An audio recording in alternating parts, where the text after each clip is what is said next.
Shabbat Shalom. Our scripture reading for today is Isaiah chapter 66, verses 15, 16, and 20. For behold, Yahweh will come with fire, and with his chariots like a whirlwind, to render his anger with fury, and his rebuke with flames of fire. For by fire and by his sword will Yahweh plead with all flesh, and they shall bring all your brethren for an offering unto Yahweh out of all nations, upon horses, and in chariots, and in litters, and upon mules, and upon swift beasts, to my holy Jerusalem, saith Yahweh.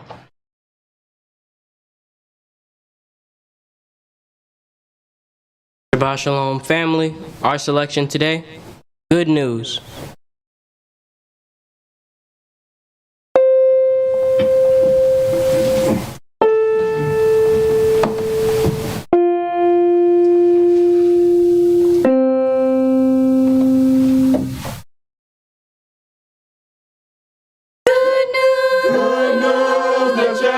Are coming. Good news, the chariots are coming. Good news, the chariots are coming, and I don't want it to leave me behind. Good news, the chariots are coming. Good news, the chariots are coming.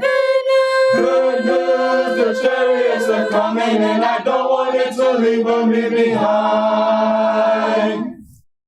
There's a long white robe in the Zion, I know. There's a long white robe in the Zion, I know. There's a long white robe in the Zion, I know. There's a long white robe in the Zion, I know. And I don't want it to leave me behind. Good news, the chariots are coming. Good news, the chariots are coming. Good news, the chariots are coming, and I don't want it to leave me behind. There's a starry crown in the Zion, I know. There's a starry crown in the Zion, I know. There's a starry crown in the Zion, I know. There's a starry crown in the Zion, I know. And I don't want it to leave me behind. Good news, the chariots are coming. Good news, the chariots are coming. Good news, the chariots are coming, and I don't want it to leave me behind.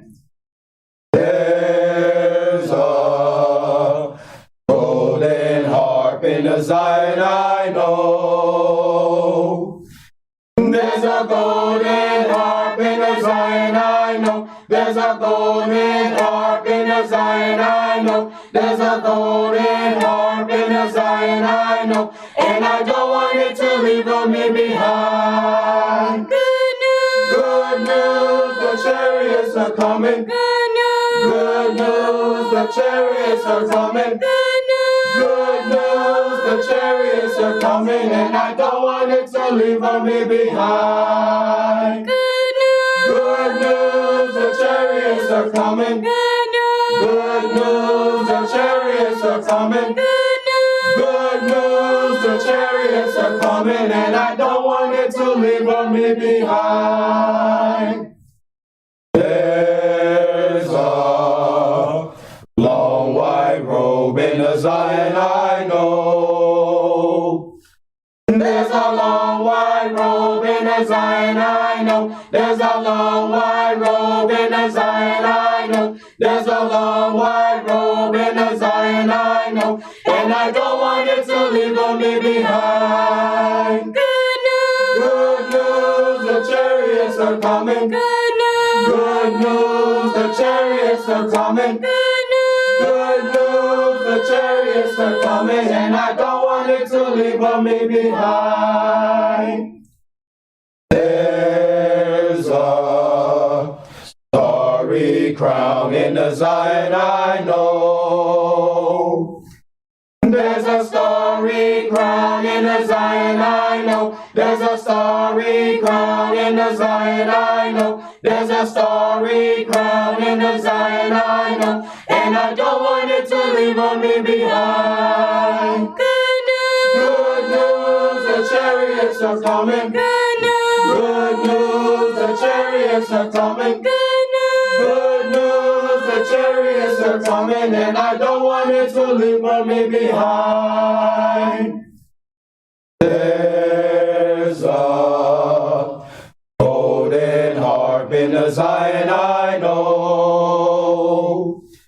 There's a golden harp in the Zion I know. There's a golden harp in the Zion I know. There's a golden harp in the Zion I know. And I don't want it to leave me behind. Good news, the chariots are coming. Good news, the chariots are coming. Good news, the chariots are coming. And I don't want it to leave me behind. Good news, the chariots are coming. Good news, the chariots are coming. Good news, the chariots are coming. And I don't want it to leave me behind.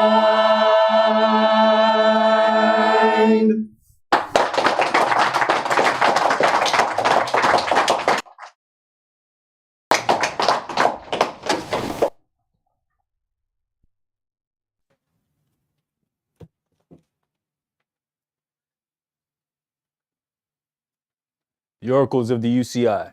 1 Peter chapter 4, verses 7 through 11. But the end of all things is at hand. Be you therefore sober and watch unto prayer. And above all things have fervent love among yourselves, for love shall cover the multitude of sins. Use hospitality one to another without grudging. As every man has received the gift, even so minister the same one to another as good stewards of the manifold grace of Elohim. If any man speak, let him speak as the oracles of Elohim.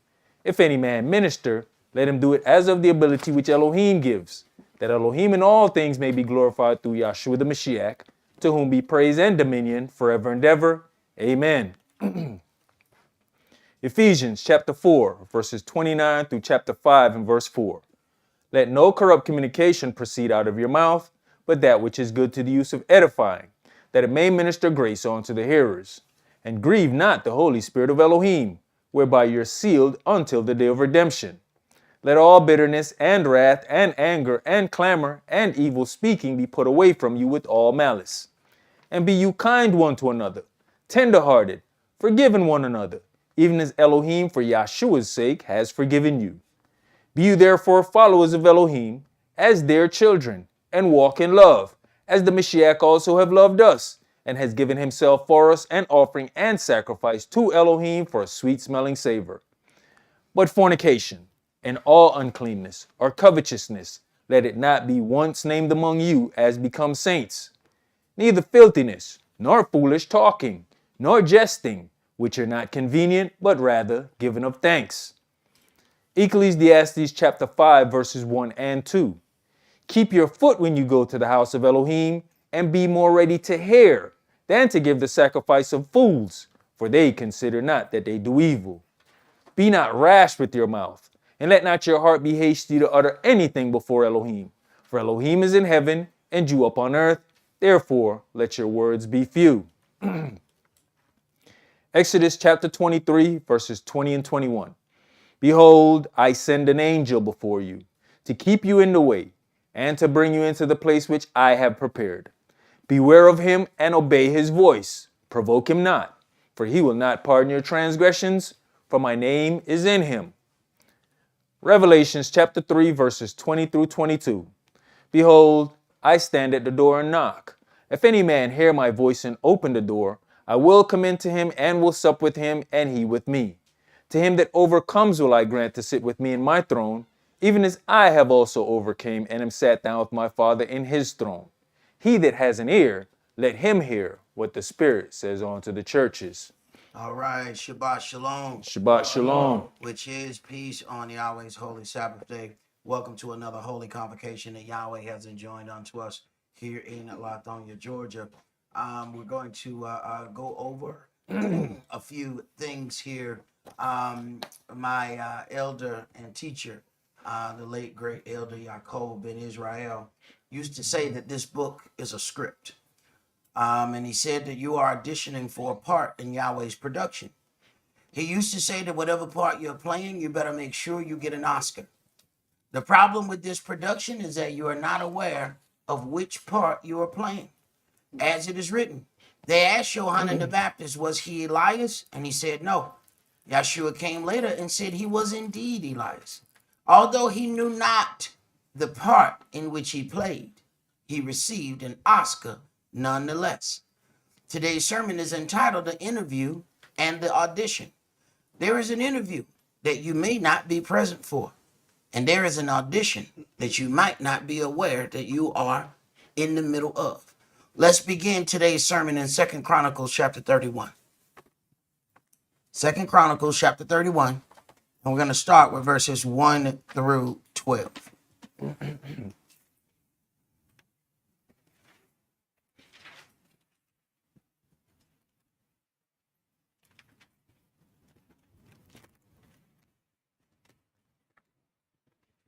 Verse 1.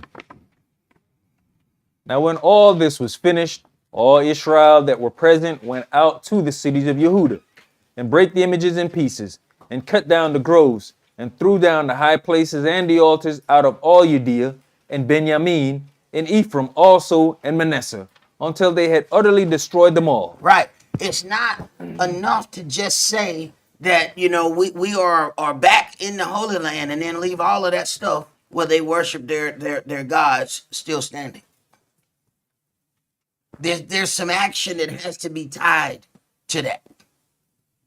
So all of this stuff has to be removed. That's work that has to be done. We can't just sit around and cry holy, holy, holy all day. They had to remove this stuff. Go ahead. Then all the children of Israel returned, every man to his possession, into their own cities.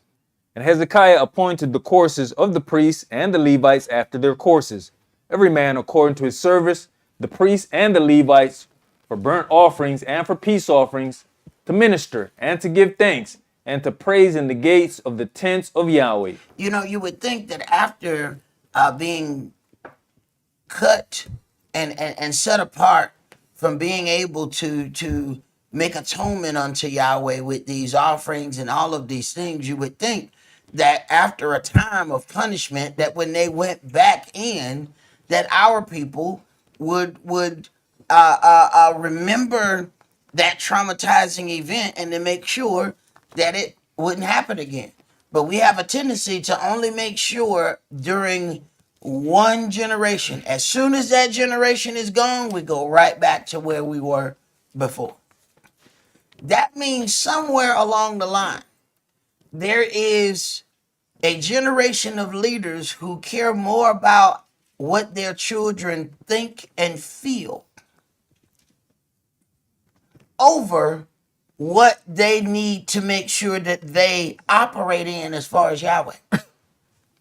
Because it's interesting that it's always a issue in the next generation. So what happens with that generation? Where is that cutoff point? That we are so interested now in how they feel. I want to let them do this on their time. Right. And that's what ends up causing us to be right back into captivity that we were freed from a generation or so before. Go ahead. Verse 3.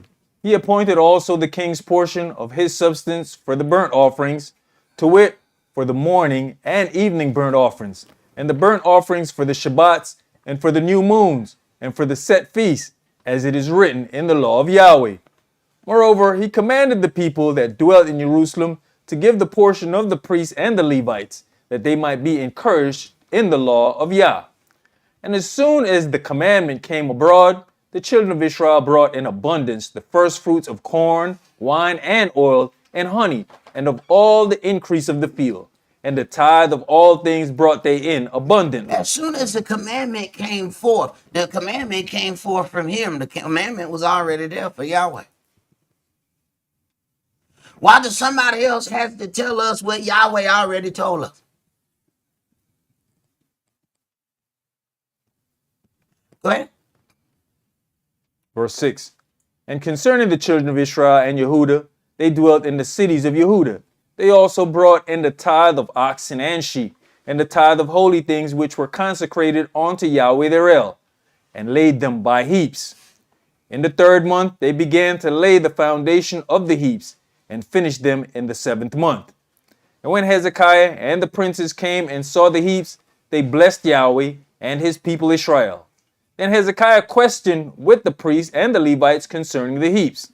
And Azariah, the chief priest of the house of Zadok, answered him and said, Since the people began to bring the offerings into the house of Yahweh, we have had enough to eat, and have left plenty. For Yahweh has blessed his people, and that which is left is the great store.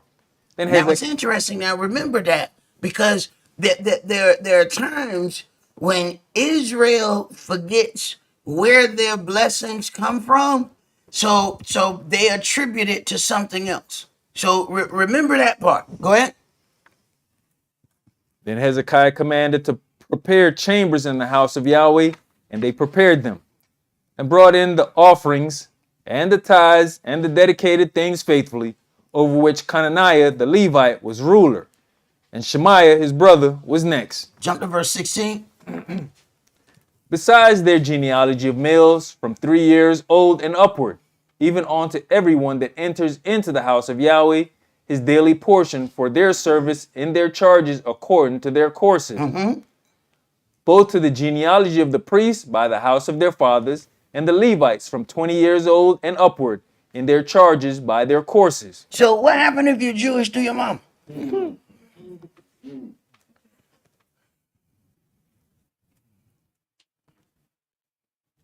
Where you at? Where you at? Where you at in here?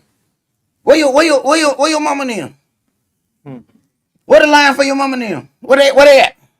Because I don't see them reckoning. To reckon is an accounting term. We counting. We're balancing the books here. Where your mama and them? Show me how you Jewish to your mama.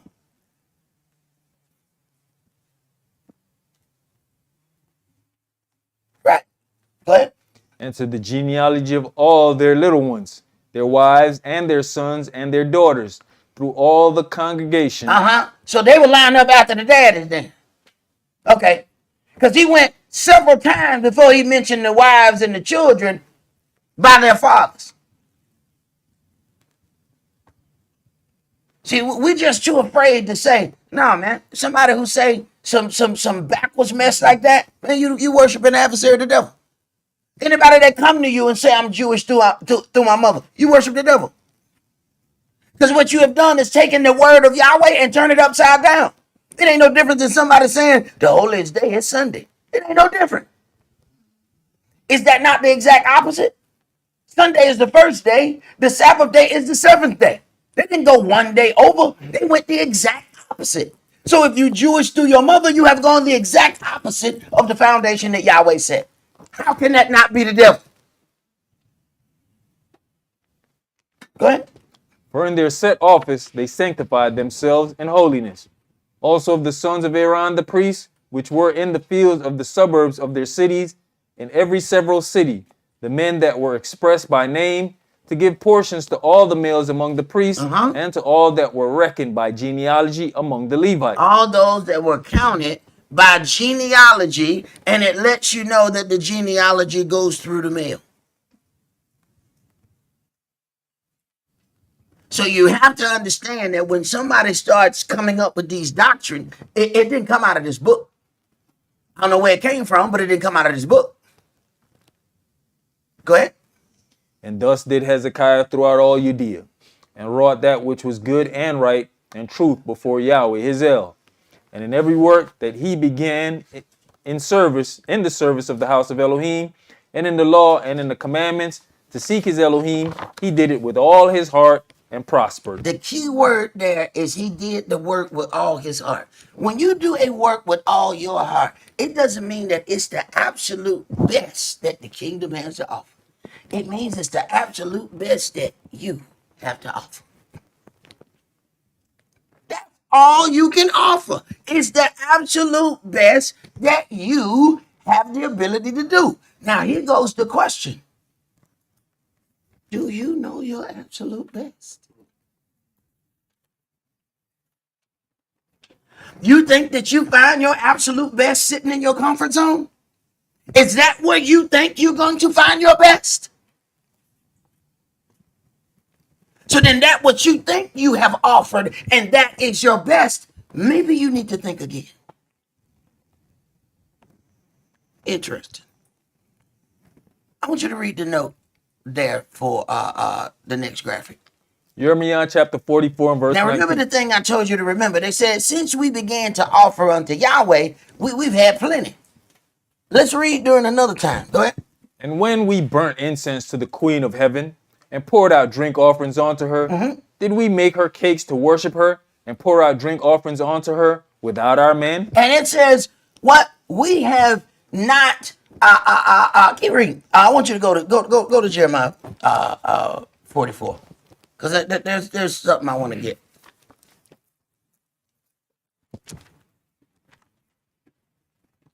Show you how we get turned around.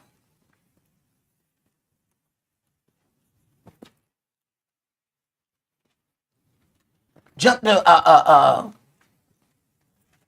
to verse 17 and then come down. But we will certainly do whatsoever thing goes forth out of our own mouth to burn incense unto the queen of heaven and to pour out drink offerings unto her, as we have done, we and our fathers, our kings and our princes, in the cities of Yehuda and in the streets of Jerusalem. For then had we plenty of victuals and were well and saw no evil. They said we were well and we didn't see any evil as long as we worshiped this false god. Go ahead. But since we left off to burn incense to the queen of heaven and to pour out drink offerings unto her, we have wanted all things and have been consumed by the sword and by the famine. So they believe that their problems have come to them because they are no longer worshiping the idol. They don't believe that it's judgment coming to them because of their previous work. This is the interesting thing of how our mind works sometimes. Let's go to Ezekiel chapter 44.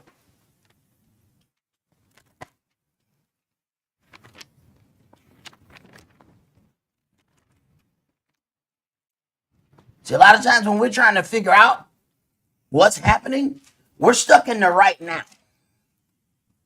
All of our processing is about right now. We don't really understand how Yahweh is not going to run out of time. So the things we may be dealing with today may be about some things that happened 10, 15 years ago. See, we don't think back that far. We got that selective amnesia. Ezekiel chapter 44, and let's start that at verse 1. Then he brought me back by the way of the gate of the outward sanctuary, which looks toward the east, and it was shut. Then said Yahweh unto me, this gate shall be shut, it shall not be opened, and no man shall enter in by it, because Yahweh, the El of Israel, has entered in by it, therefore it shall be shut. It is for the prince, he shall sit in it to eat bread before Yahweh. He shall enter in by the way of the porch of that gate, and shall go out by the way of the same. Then brought he me the way of the north gate before the house. And I looked, and behold, the glory of Yahweh filled the house of Yahweh. And I fell upon my face.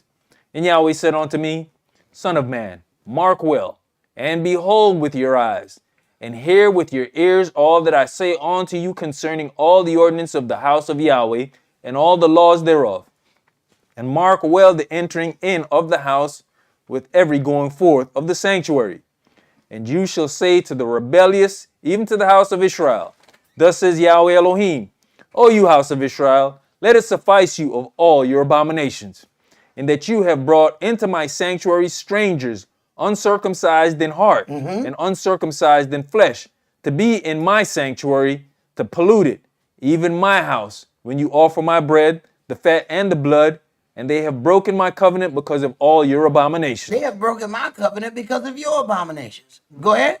And you have not kept the charge of mine holy things, but you have set keepers of my charge in my sanctuary for yourselves. Right. Instead of putting the individuals who are going to do things in the right order, they wanted their friends in charge. They put their loved ones in charge. This is the problem, because when it comes down to do those very uncomfortable things, those people are not going to do the uncomfortable part. They're going to shy away when it's time to do the difficult part of the work. Go ahead. Thus says the Adonai, no stranger, uncircumcised in heart, nor uncircumcised in flesh, shall enter into my sanctuary of any stranger that is among the children of Israel. Right. We're talking about the future setup of the kingdom. So we are definitely living under grace at this very moment. He didn't command the Gentiles that they had to get circumcision. Yeah. See, we think because he allows something that he's going to allow it all the time. No, it's going to be a cutoff point. All right. Take care of that business. Go ahead. And the Levites that are gone far away from me, when Israel went astray, which went astray away from me after their idols, they shall even bear their lawlessness. Right. They're going to bear their lawlessness for falling away previously. Go ahead. Yet they shall be ministers in my sanctuary, having charge at the gates of the house, and ministering to the house. They shall slay the burnt offering and the sacrifice for the people. And they shall stand before me them to minister unto them. They're going to stand before them to minister unto them. All right, go ahead. Because they ministered unto them before their idols, and caused the house of Israel to fall into lawlessness. Therefore have I lifted up mine hand against them, says the Adonai, and they shall bear their lawlessness. All right, so the job or the positions that they're going to have is based on their previous labor. See, they didn't realize that they were all. Sometimes you in the job and you think that that's the job, all right? But how they did that job was determining their position in the future kingdom. Go ahead. And they shall not come near unto me to do the office of a priest unto me. No. Because you serve them. You were worried about what Israel thought instead of what I told you. So I'm going to let you serve them. But you're not going to come this close to me. You're going to be over there. That's the payment for the kind of service that you offer. Still call yourself blessed because you're still a part. Go ahead. Nor to come near to any of my holy things in the most holy place, but they shall bear their shame and their abominations which they have committed. But I'll make them keepers of the charge of the house, for all the service thereof, and for all that shall be done therein. But the priests, the Levites. The priests, the Levites, and this is of that Levitical line, the sons, go ahead. The sons of Zadok, that kept the charge of my sanctuary when the children of Israel went astray from me. So they're now, because of their previous labor of what they have done, their future position is made sure. Go ahead. They shall come near to me to minister unto me, and they shall stand before me to offer unto me the fat and the blood, says the Adonai. Right. They gonna be serving and ministering unto the people.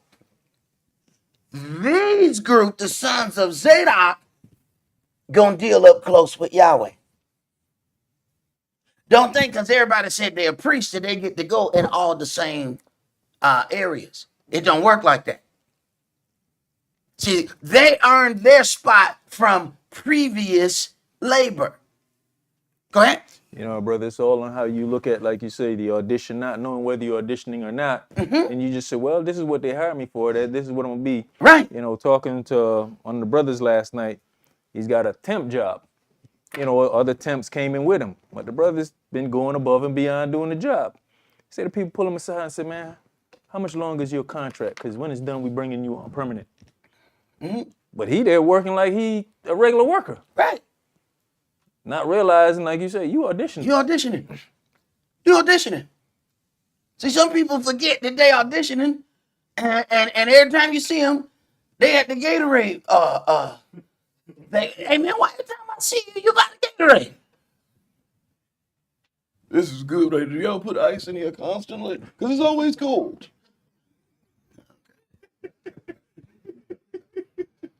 Okay, go ahead. They shall enter into my sanctuary, and they shall come near to my table to minister unto me, and they shall keep my charge. And it shall come to pass that when they enter in at the gates of the inner court, they shall be clothed with linen garments. Now, they have already earned their right because that they didn't fall off when everybody else fell off. That, my friend, is a work. When everybody else falls off around you and you maintain your path, that, my friend, is work. It is work that is accounted for righteousness. It is work that is accounted that gave them their future spot. But then they still got rules and regulations. All right. Now I'm gonna let you come near to me, but understand now. Let me explain to you how you're gonna come now. Let me explain to you how you gonna dress now. Let me explain to you how you gonna approach unto me. Don't get it twisted because you have been accepted to come close that now you can boast yourself in the job that I gave you and believe that you don't have to follow any other rules and regulations. Go ahead. And no wool shall come upon them, whilst they minister in the gates of the inner court and within. They shall have linen bonnets upon their heads, and shall have linen breeches upon their loins. You're going to come near to my table, you better have your head covered. You're going to come near the minister unto me? So all you got to do is pay attention. Look at who does what. Everybody always going out on the internet watching somebody. Let me tell you something. You think that we got a different book than anybody else? Watch the people and look at what they do. They can tell you that they don't plan on being close to you. And why would you follow somebody who has no desire to be close to him? If he's not close to him, what the hell does that make you? If he ain't even close to him, you the one following the one who gonna be blind, falling in the ditch.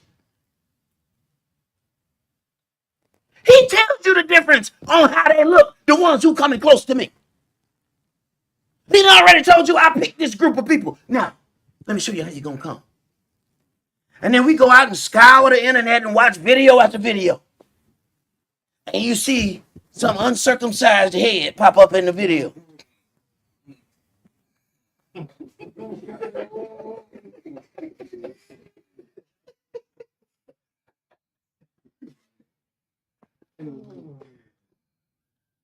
And you say, I'm gonna follow that.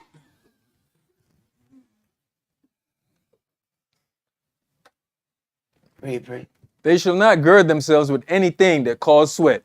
And when they go forth into the outer court, even into the outer court to the people, they shall put off their garments wherein they minister, and lay them in the holy chambers. And they shall put on other garments, and they shall not sanctify the people with their garments. They shall not sanctify the people with their garments. They have gotten close to Yahweh Elohim, and now even the clothing that they have on is now holy. So holy that they got to take it off before they go to the people. But they had to have their head covered before they even came to him.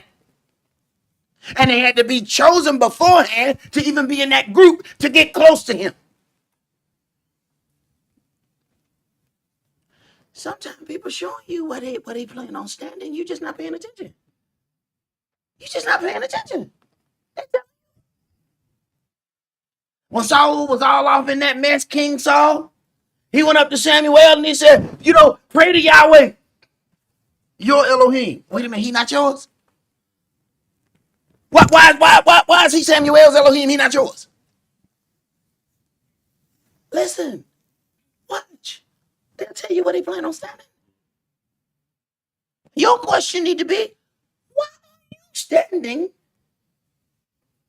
beside or behind somebody who has no intention of getting close to Yahweh? Go ahead. Neither shall they shave their heads, nor suffer their locks to grow long. They shall only pull their heads. Neither shall any priest drink wine when they enter into the inner court. Neither shall they take for their wives a widow, nor her that is put away, but they shall take maidens of the seed of the house of Israel, or a widow that had a priest before. Understand, order is going to be set back in the kingdom. So you either going, if it's a maiden, that's a virgin. You either going to deal with a virgin or a woman who was married to a priest before. If she was married to a priest before, that means that priest dead.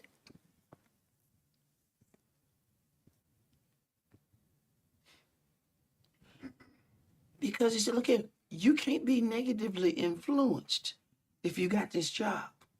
You're going to have all your ducks in a row, if you will. All your T's got to be crossed and your I's dotted. Least you come up and get won over by the conversation of your wife, and then I got to kill you. Go ahead.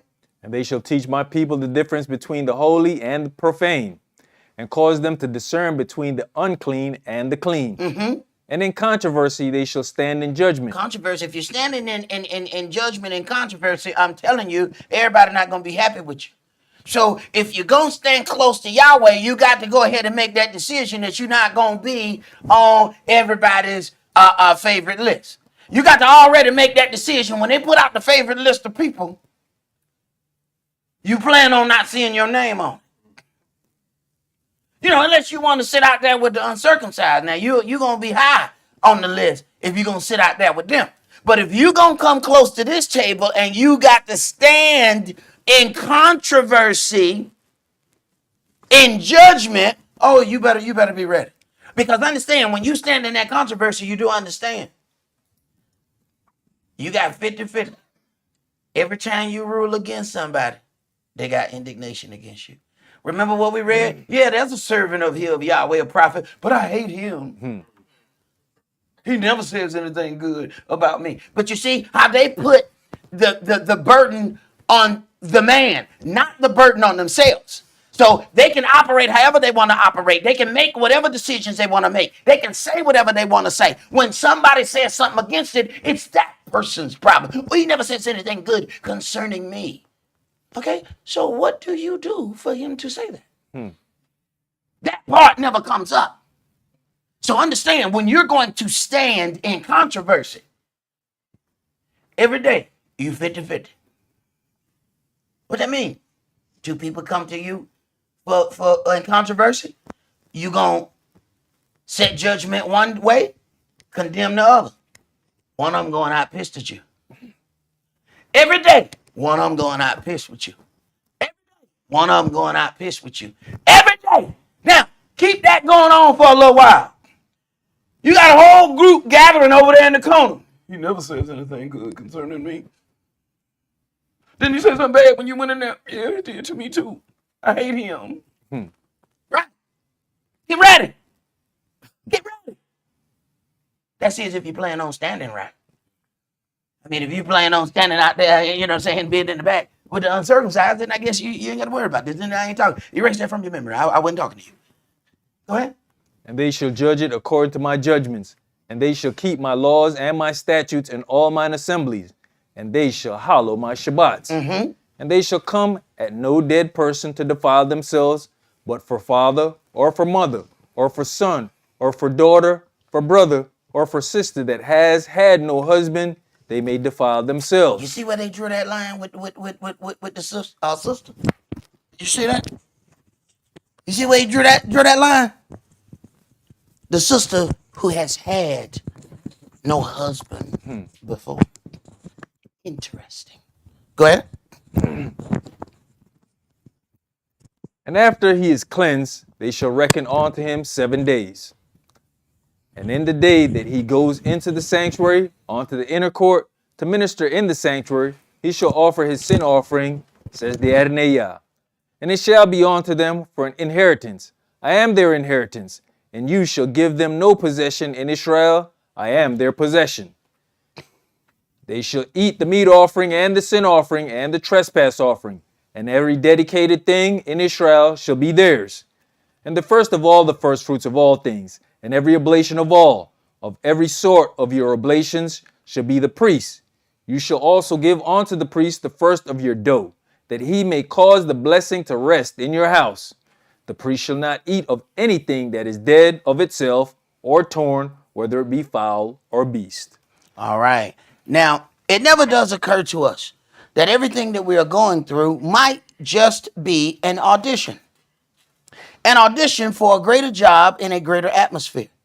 I never considered that working under my elder was preparing me for the next position. I intended performing all of my work under his authority, but his time on this earth was not continued. After his death, all of my spiritual brothers believed that I had received things that I didn't deserve from our spiritual father. So they began to attack me after his death. They took away my colorful coat of authority and threw me in prison. I was locked away from the very media department that I had helped turn into a well-oiled machine. I was fired at the end of my own 2-hour meeting just to demoralize me. Those so-called elders couldn't contain their happiness at my fall. My so-called friends, the ones who I took in when they lost their place, the ones who I put on TV shows when everyone else said they were just little arrogant people, the ones I taught how to do what I do, paid them out of my own pocket while teaching them, gave them cars to drive around in, and had my family keep their kids during the day for free, all turned against me. Females who I refused to fornicate with spread rumors about my character in order to disguise their indiscretions and punish me for denying them. I opened my recording studio and gave anyone who had a song or a poem a professional recording free of charge. I gave those aspiring to be producers equipment and studio time to perfect their craft. I helped another set up his studio and taught him how to operate his recording area, only to be told by the new leadership that I was not allowed to go over there. They all figured that taking everything from me, including my place of authority, would forever silence me. It did, for a second, as I looked for the next elder to submit myself to. I looked and I looked, but found nothing worthy of submitting to. I eventually was moved to vocalize against the misteachings. This placed even a larger target on my back. They never considered that I would go home and invite anyone who wanted to learn to my home to study. It is the persecution that brought us here. That destruction of my former foundation forced us to build this one. So when we mention the term elders, there are men and women who are 50 and older, and then there are elders indeed. There are other individuals who have similar stories just like this one in their past. Those stories that you have, they might appear as dark spots in your past. When you get further down this road, you will understand that those things help define and refine you. Those ignorant of your past believe that you have honor that you don't deserve. They spend a year or two observing you and think they understand the last 20 years of your plight. We must consider, when a person receives a paycheck, it never includes the work you did yesterday. The pay you received on payday is from the work you have done 2 weeks ago. Likewise, the seat we possess in the kingdom will be decided by the labor we do here and now. For we must reap first, and afterward we sow. Let's go to Luke chapter 5.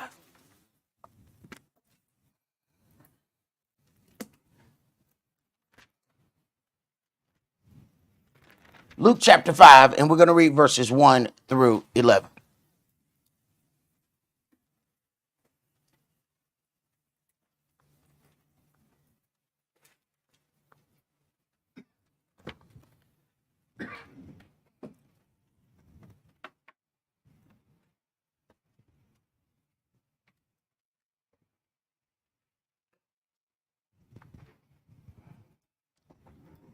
Luke chapter 5 and verse 1. And it came to pass that as the people pressed upon him to hear the word of Elohim, he stood by the lake of Gennesaret and saw 2 ships standing by the lake, but the fishermen were gone out of them and were washing their nets. And he entered into one of the ships, which was Simeon's, and prayed him that he would thrust out a little from the land. And he sat down and taught the people out of the ship. Now when he had left speaking, he said unto Simeon, Launch out into the deep, and let down your nets for a draught. And Simeon answering said unto him, Master, we have toiled all the night, and have taken nothing. Nevertheless, at your word, I'll let down the net. It didn't really seem like a prosperous thing to do. It didn't seem like a smart thing to do. It didn't seem very intelligent. Here is where the line is drawn between those who are going to follow Elohim. There are certain things that you have limited knowledge of. Will you still move when your knowledge tells you, you know what, he just tripping? Go ahead. And when they had this done, they enclosed a great multitude of fishes, and their net brake. And they beckoned on to their partners, which were in the other ship, that they should come and help them. And they came and filled both the ships, so that they began to sink. Now, they've been out all night and caught absolutely nothing. Listening to this man and against their own thought process, listening to them and said, this just does not make good sense. Not only were they prosperous, they were so prosperous that their cup ran over. They had to call somebody else. And then that cup ran over. And it all came from something that didn't seem like it made good sense. Go ahead. When Simeon Peter saw it, he fell down at Yahshua's knees, saying, Depart from me, for I'm a sinful man. Now look at that. Wait a minute. Now let's go ahead and get. Now he's dealing with this man. This man automatically recognized, hey man, I'm in the presence of something different. Look at man. I don't know who you are, but I know you don't need to be near me. Depart from me. I'm a wicked man. Not depart from me. You wicked. See, this is where we would have gone. No, depart from me, because I am wicked. All right, whatever this is, I ain't got no business being in the presence of it. Go ahead. For he was astonished, and all that were with him, at the draught of the fishes which they had taken. And so was also Jacob and Johanan, the sons of Zebedee, which were partners with Simeon. And Yahshua said unto Simeon, Fear not, from henceforth you shall catch men. And when they had brought their ships to land, they forsook all and followed him. They just left their ship. Different level of servitude now. You have some who are going to be close to Yahweh's table, and then you're going to have some who are going to minister over there. There's a difference. One conversation, they dropped everything they had. One. Let's go to Luke chapter 14.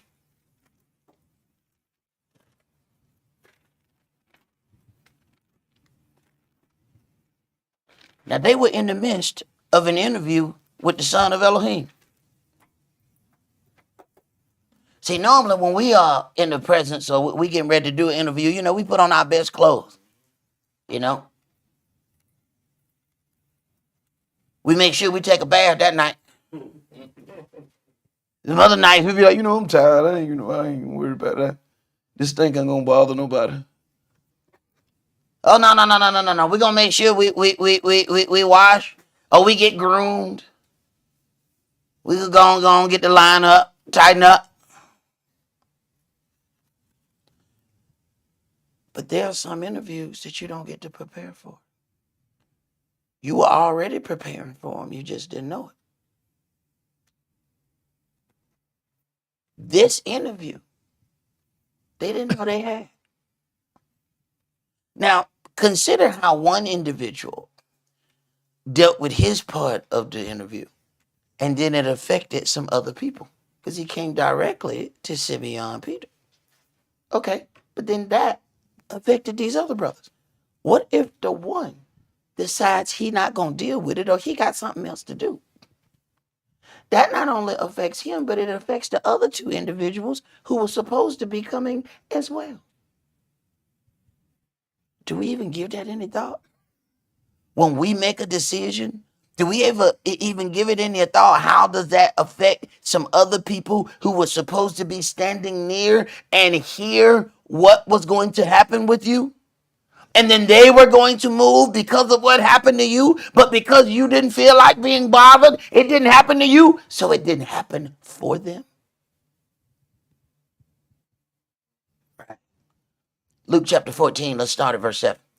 And he put forth a parable to those which were bidden, when he marked how they chose out the chief rooms, saying unto them, when you are bidden of any man to a wedding, sit not down in the highest room, lest a more honorable man than you be bidden of him. This is what happens when somebody is around for a little time and they think they understand your plight. They move themselves up spiritually to another seat that they think they deserve. Go ahead. And he that bade you and him come and say to you, give this man place, and you begin with shame to take the lowest room. But when you are bidden, go and sit down in the lowest room, that when he that bade you comes, he may say unto you, friend, go up higher. Then shall you have worship in the presence of them that sit at meat with you. For whosoever exalts himself shall be abased, and he that humbles himself shall be exalted. Then said he also to him that bade him, when you make it a dinner or a supper, call not your friends, nor your brethren, neither your kinsmen, nor your rich neighbors, lest they also bid you again, and a recompense be made you. So then you're still on even ground because you gave and then you received. Go ahead. But when you make it a feast, call the poor, the maimed, the lame, the blind, and you shall be blessed, for they cannot recompense you, for you shall be recompensed at the resurrection of the just. And when one of them that sat at meat with him heard these things, he said unto him, blessed is he that shall eat bread in the kingdom of Elohim. Then said he unto him, a certain man made a great supper, and bade many, and sent his servant at supper time to say to them that were bidden, come, for all things are now ready. And they all with one consent began to make excuse. Now, here we go. When it come time for us to do the things that we have covenant to do, now we got, well, you know what, I got to go do this, and then I got to go do that. And then what had happened was, okay, go ahead. The first said unto him, I bought a piece of ground, and I must needs go and see it. I pray you, have me excused. And another said, I bought 5 yoke of oxen, and I go to prove them. I pray you, have me excused. And another said, I have married a wife, and therefore I cannot come. So that servant came and showed his master these things. Then the master of the house, being angry, said to his servant, go out quickly into the streets and lanes of the city, and bring in hither the poor, and the maimed, and the halt, and the blind. And the servant said, Adonai, it is done as you have commanded, and yet there is room. And the master said unto the servant, go out into the highways and the hedges, and compel them to come, that my house may be filled. For I say unto you, that none of those men which were bidden shall taste of my supper. Wait a minute. All of those who made excuses, none of them will taste of my supper. But they were bidden. They were invited. They were the original invitees to this feast. But they all had something better to do. They had other earthly things that took their focus. Go ahead. And there went out great multitudes with him, and he turned and said unto them, if any man come to me, and hate not his father and mother and wife and children and brethren and sisters, yea, and his own life also, he cannot be my disciple. What does that mean? That there has to be an order set on how you're going to deal with things. What were one of the excuses? I just married a wife. I cannot come. Some said, look, man, I just bought 5 yoke of oxen, man. I got to prove them. You know how that go. I just got them, man. You know, so I got to take care of this business. Have me excused. He said, none of those. Why? Because I wasn't important enough on their list. I kept falling down their list. I kept falling down. I wanted to do that, but you know what? I did. But you know what? You know how it is. You know, you know. I mean, I would if I could, but I can't, so I ain't. Read. And whosoever does not bear his lawlessness or his burdens, pardon me, and come after me, cannot be my disciple. All right. So see, I can't carry that and carry what you are talking about, Yahshua. Why not? You got two shoulders.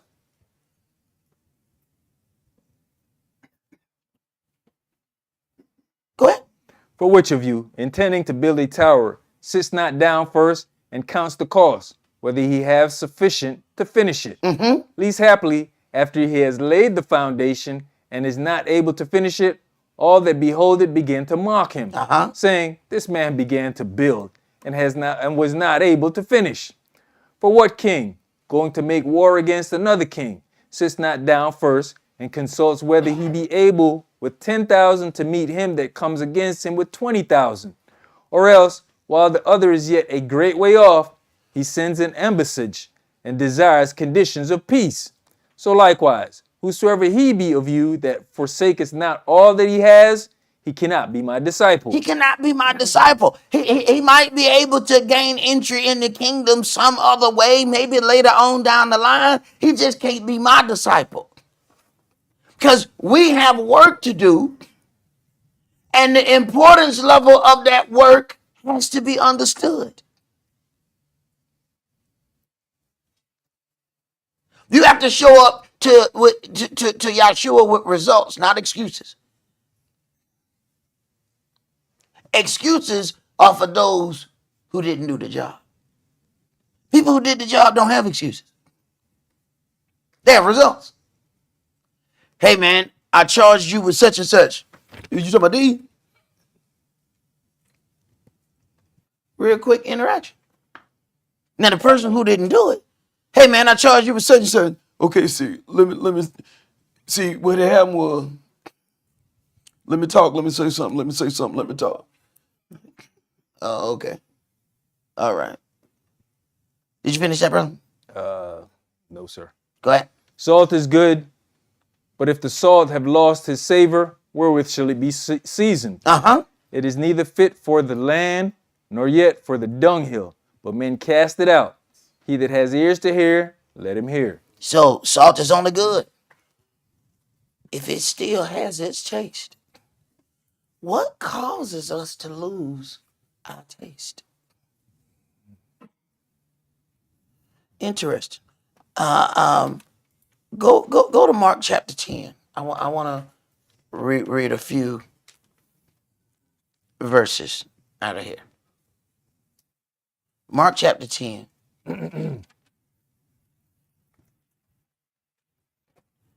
And read verses 36 through 40. And he said unto them, what would you that I should do for you? They said unto him, grant us that we may sit, one on your right hand, and the other on your left hand, in your glory. But Yahshua said unto them, you know not what you ask. You know not what you ask. Now, in some versions, it says the mama asked for this. One way or another, they all had something to do with how this question was presented. Because the brethren end up upset at them because of this question. But see, at this point, they are desiring some seats that they can't possibly pay the cost to sit in. Go ahead. Can you drink of the cup that I drink of, and be baptized with the baptism that I'm baptized with? And they said unto him, we can. You know what's interesting? They don't even understand what it is. Everybody think they can do something until that day. Man, it's going to be a championship game later on today, ain't it? You know how many sofa quarterbacks? You know how many sofa quarterbacks is right there? They practicing on the sofa right now. They are practicing on the sofa. They doing all their sofa exercises. See, if that was me, what I would have done. Stomach full of nachos and cheese.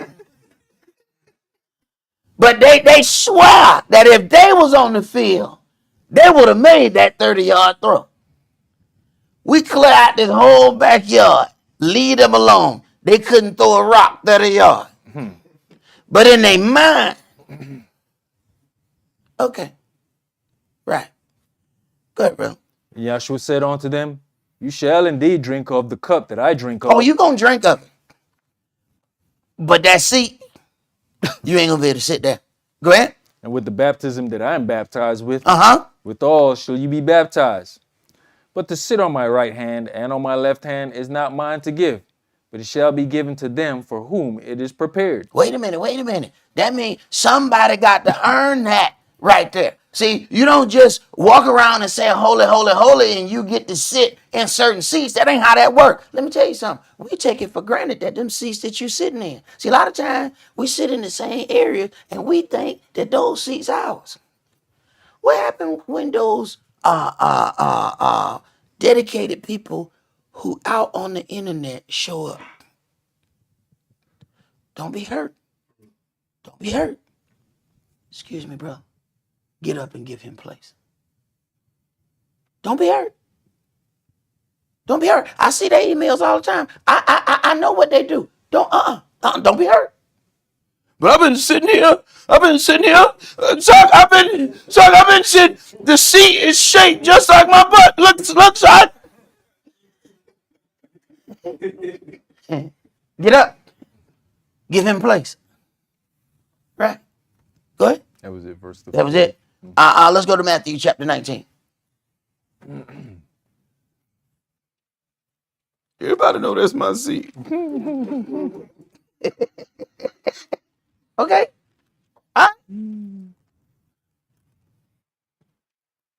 You know how we preserve a seat? We gonna put our water bottle there. They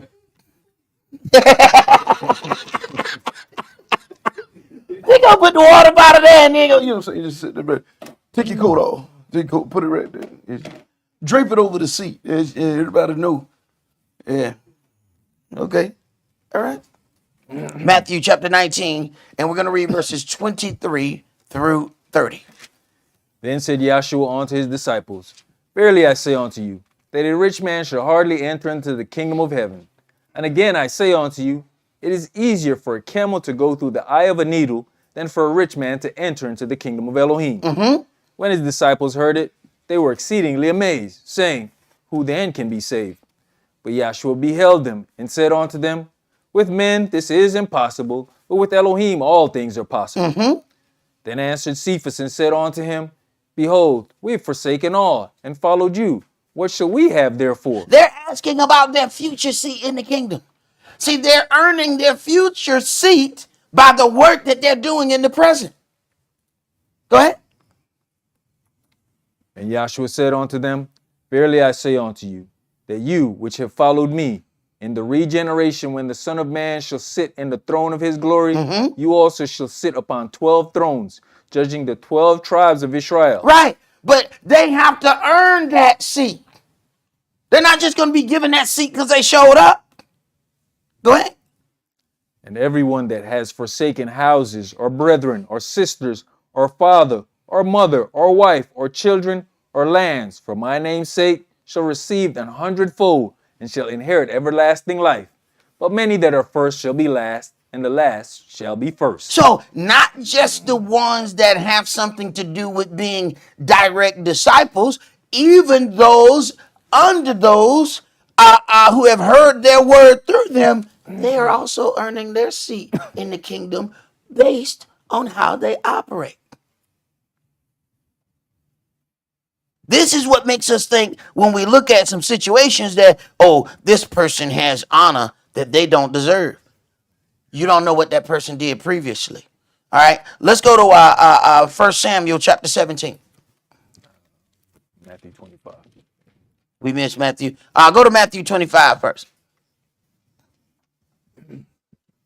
Thank you, bro. You're welcome.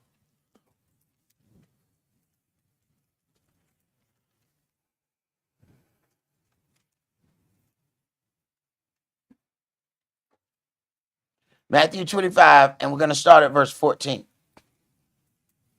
For the kingdom of heaven is as a man traveling into a far country, who called his own servants and delivered unto them his goods. And unto one he gave 5 talents, to another 2, and to another 1, to every man according to his several ability. All right. So at this point, he's calling them in for the interview. For the kingdom of heaven is as a man traveling into a far country, who called his own servants and delivered unto them his goods. This is the interview. They're being interviewed. Their ability is being assessed because they're given talents according to their ability now. Go ahead. And straightway took his journey. Then he that had received the 5 talents went and traded with the same. So, in that pause, after they were given the talents, that was their audition. You had the interview where he assessed what he was going to give you. Then the audition, let's see what you do with it. Go ahead. And made them other 5 talents. And likewise he that had received 2, he also gained other 2. But he that received 1 went out and digged in the earth and hid his master's money. So he didn't deal with, he was there for the interview, but he didn't participate in the audition. Go ahead. You know, brother, even when you look at this talent thing, it seems like a financial thing. But then we're not looking at it says several abilities. What do you know how to do? And then what are you doing to learn something new? We'll get to the point that, you know what? I'm a singer. That's all I'm going to do. Yep. And then somebody might say, hey, man, here's this hammer. I'm working on this thing. No, bro, I'm a singer. Right. There's your opportunity to now add to your several abilities. You know, you're talking about Yaakov. You know, I was happy with just being an open mic. That's all I did, open mic. But hey, that's not what Yahweh had in store. Hey, brother, I had a recording studio. I did audio. I was happy doing, matter of fact, he asked me, come on, man, let's do the television show. I said, oh no, you got the right plan, just the wrong man. Look at, I don't do television. I don't do film, period. I don't do that. I appreciate your thought though. Yeah, I don't know where you got that. I tell you, he old. He old. He don't know. He just old. Old man sat down and laughed at me. Silly Negro. Silly Negro.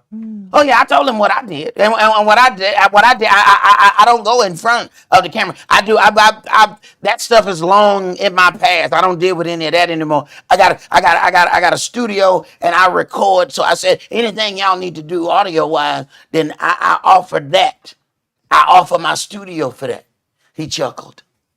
He said, "Silly Negro. He don't know what I'm about to do." And he threw me on the show with no preparation, embarrassed the hell out of me. Hated it. It was horrible. But you don't get to where you're going to get in your comfort zone.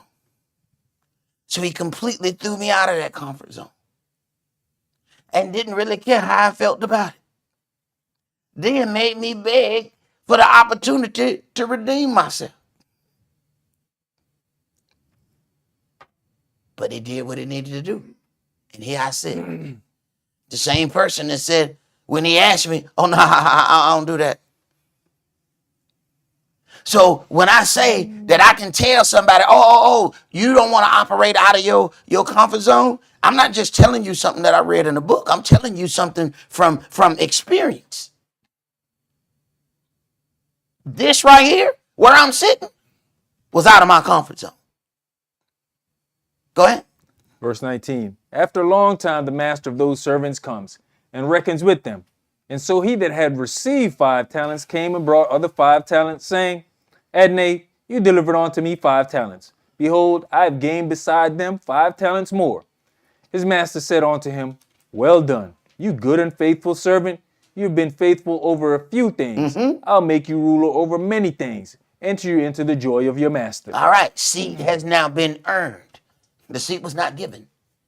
The seat was earned. There was the interview, there was the audition, and now there's the placement. Go ahead. He also that had received 2 talents came and said, Adnai, you deliver unto me 2 talents. Behold, I have gained 2 other talents beside them. His master said unto him, Well done, good and faithful servant.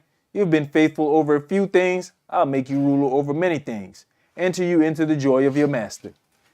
Then he which had received the 1 talent came and said, I see what had happened was, now let me tell you something. Let me talk. Let me say something. Let me talk. Okay. So now I was see I've been tired. Now what had happened? No. Let me tell you. Now come here. Closer. No closer. Now let's walk down here by this tree. Now let me tell you. Okay. So everybody else don't hear me. Look, what had happened? See, I had some real situations that took place, and then that's why because.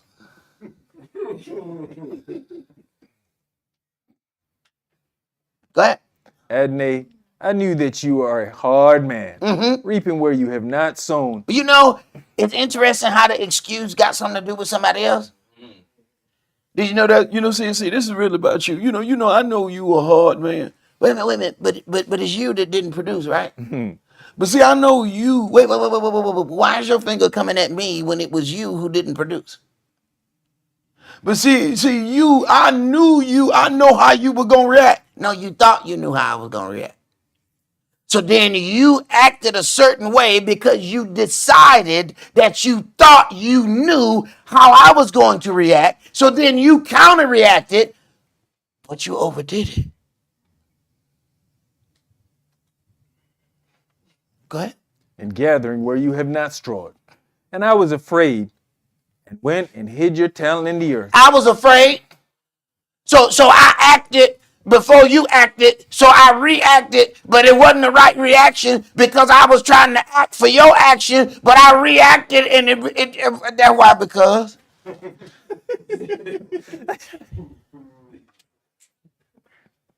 Go ahead. Lo, there you have, that is yours. There you go. There go your stuff. Ain't that righteous? I got your stuff. This the same stuff. I mean, got a little dirt on it. But that's your stuff. Right there. I kept your stuff. I ain't let nothing happen to your stuff. You also didn't prosper any of my stuff. You're giving me the same stuff that I gave you. There was absolutely no gain in what I gave you. Go ahead. His master answered and said unto him, You wicked and slothful servant. You wicked and slothful servant. Go ahead. You knew that I reap where I sowed not, and gather where I have not strawed. Right. The same things that you were saying against me in your excuse, you already knew that. You knew what kind of man I was when I gave it to you. So if that's what you thought, why you take it? Why you didn't say at that point, you know what, I thank you for the talent. But you know what? Go ahead. You ought therefore to have put my money to the exchanges, and them at my coming I should have received mine own with interest. Right. At least give my talent to somebody who is going to prosper it. But see, we still want to covet the talent. We want to covet the talent, but we won't multiply the talent. Because we still want the talent to be ours, but we won't be prosperous with the talent. But we still want it though. So rather than give it to somebody else, we'll dig a hole and put it in the ground.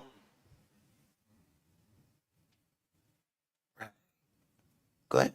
Take for the talent from him and give it on to him which has 10 talents. Now look at that. Look at. Here comes Cookie. Take that and give it to him who has 10. Well, he got 10. Well, now he got 11. Go ahead. For unto everyone that has shall be given, and he shall have abundance.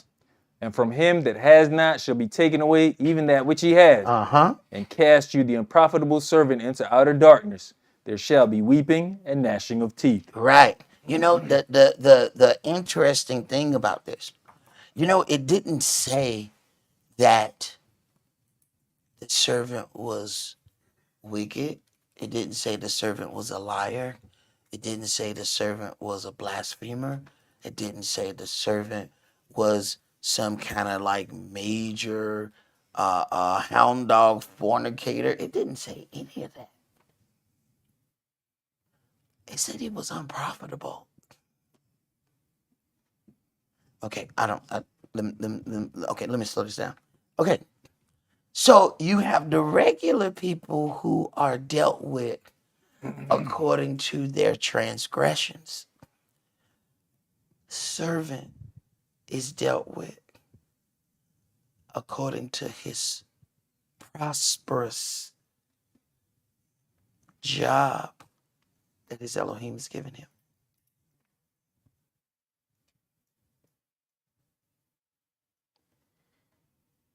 He said wicked and slothful. What other sin did it? It didn't say why he buried it in the ground. He went to hang out with harlots. It didn't say none of that. He was dealt with solely on his inability to do his job. Let's go to 1 Samuel chapter 17.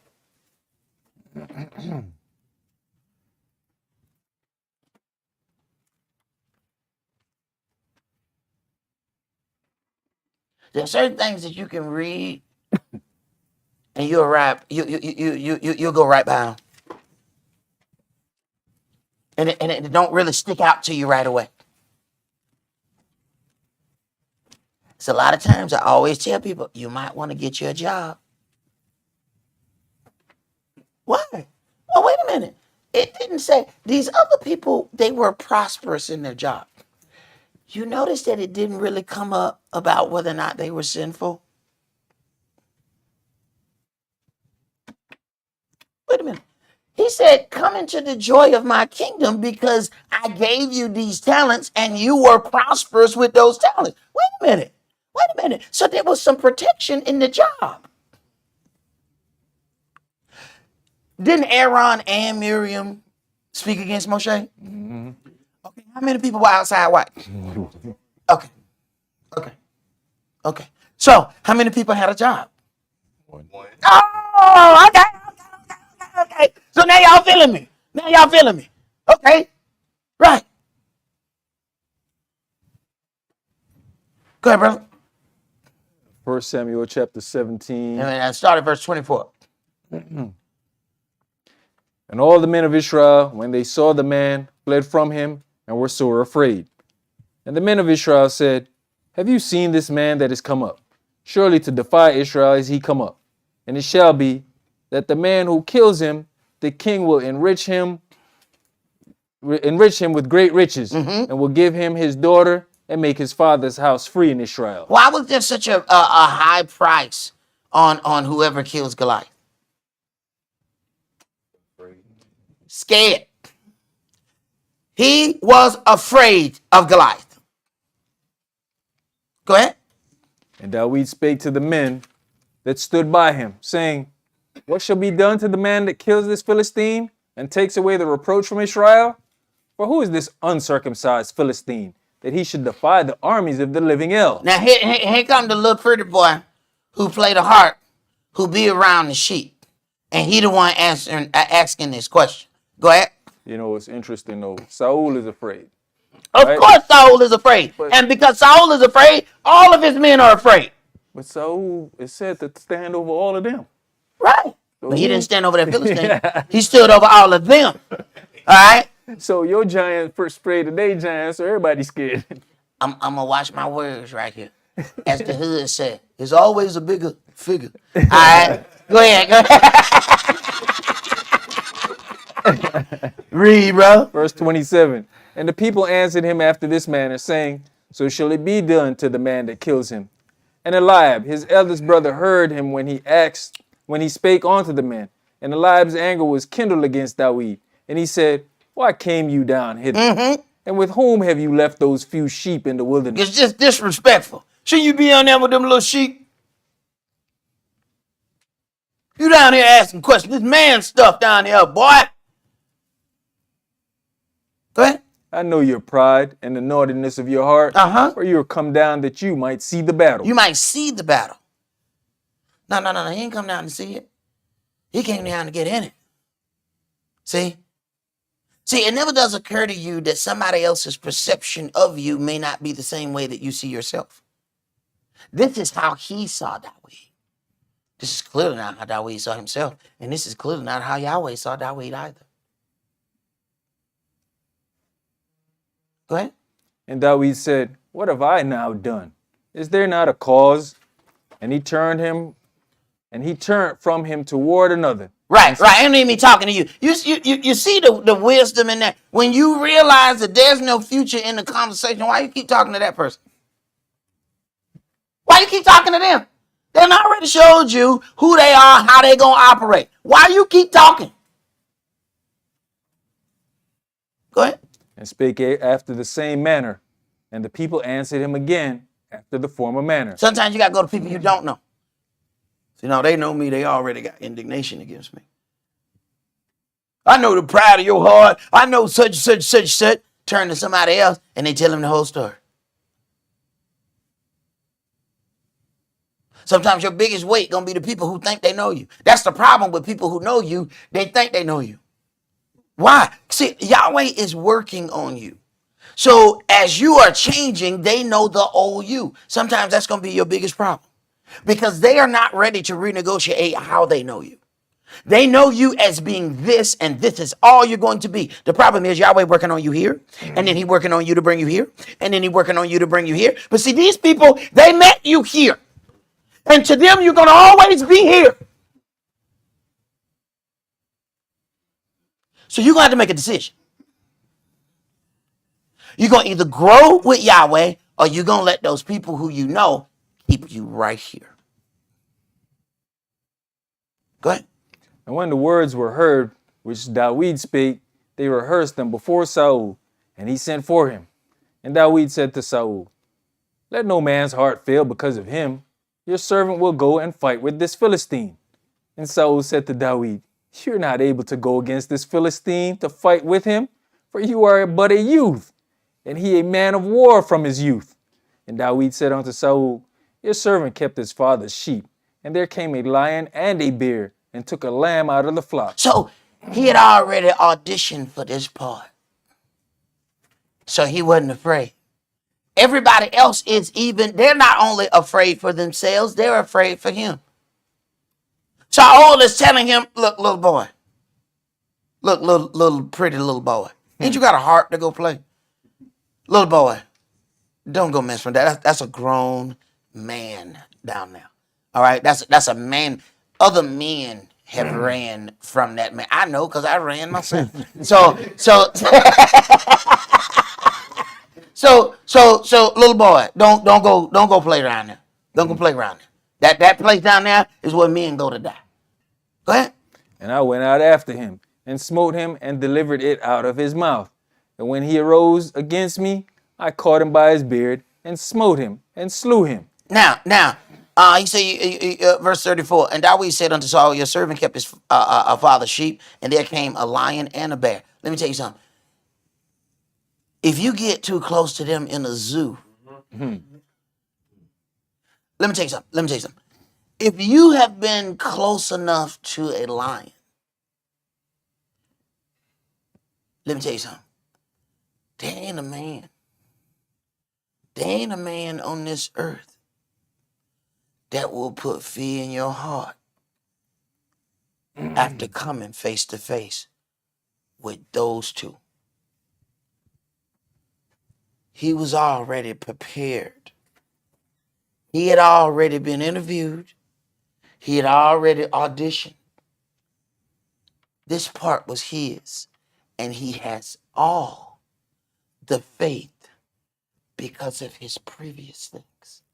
See, those things that you may think are dark spots in your past, those are the things that's going to make you stand. Go ahead. Your servant slew both the lion and the bear, and this uncircumcised Philistine shall be as one of them, seeing he has defiled the armies of the living Elohim. Dawid said, moreover, Yahweh that delivered me out of the paw of the lion and out of the paw of the bear, he will deliver me out of the hand of this Philistine. And Saul said unto David, Go, and Yahweh be with you. Look at this big punk king. This big punk king gonna send this little boy. But you gotta understand how lions will accidentally kill you. You know when the lioness have a new cub, she have to hurry up, take those cubs and go somewhere else. Cause the brothers and sisters will play with it and kill it. Their play is brutal. Never mind when they actually like trying to kill you. They play and kill the cubs.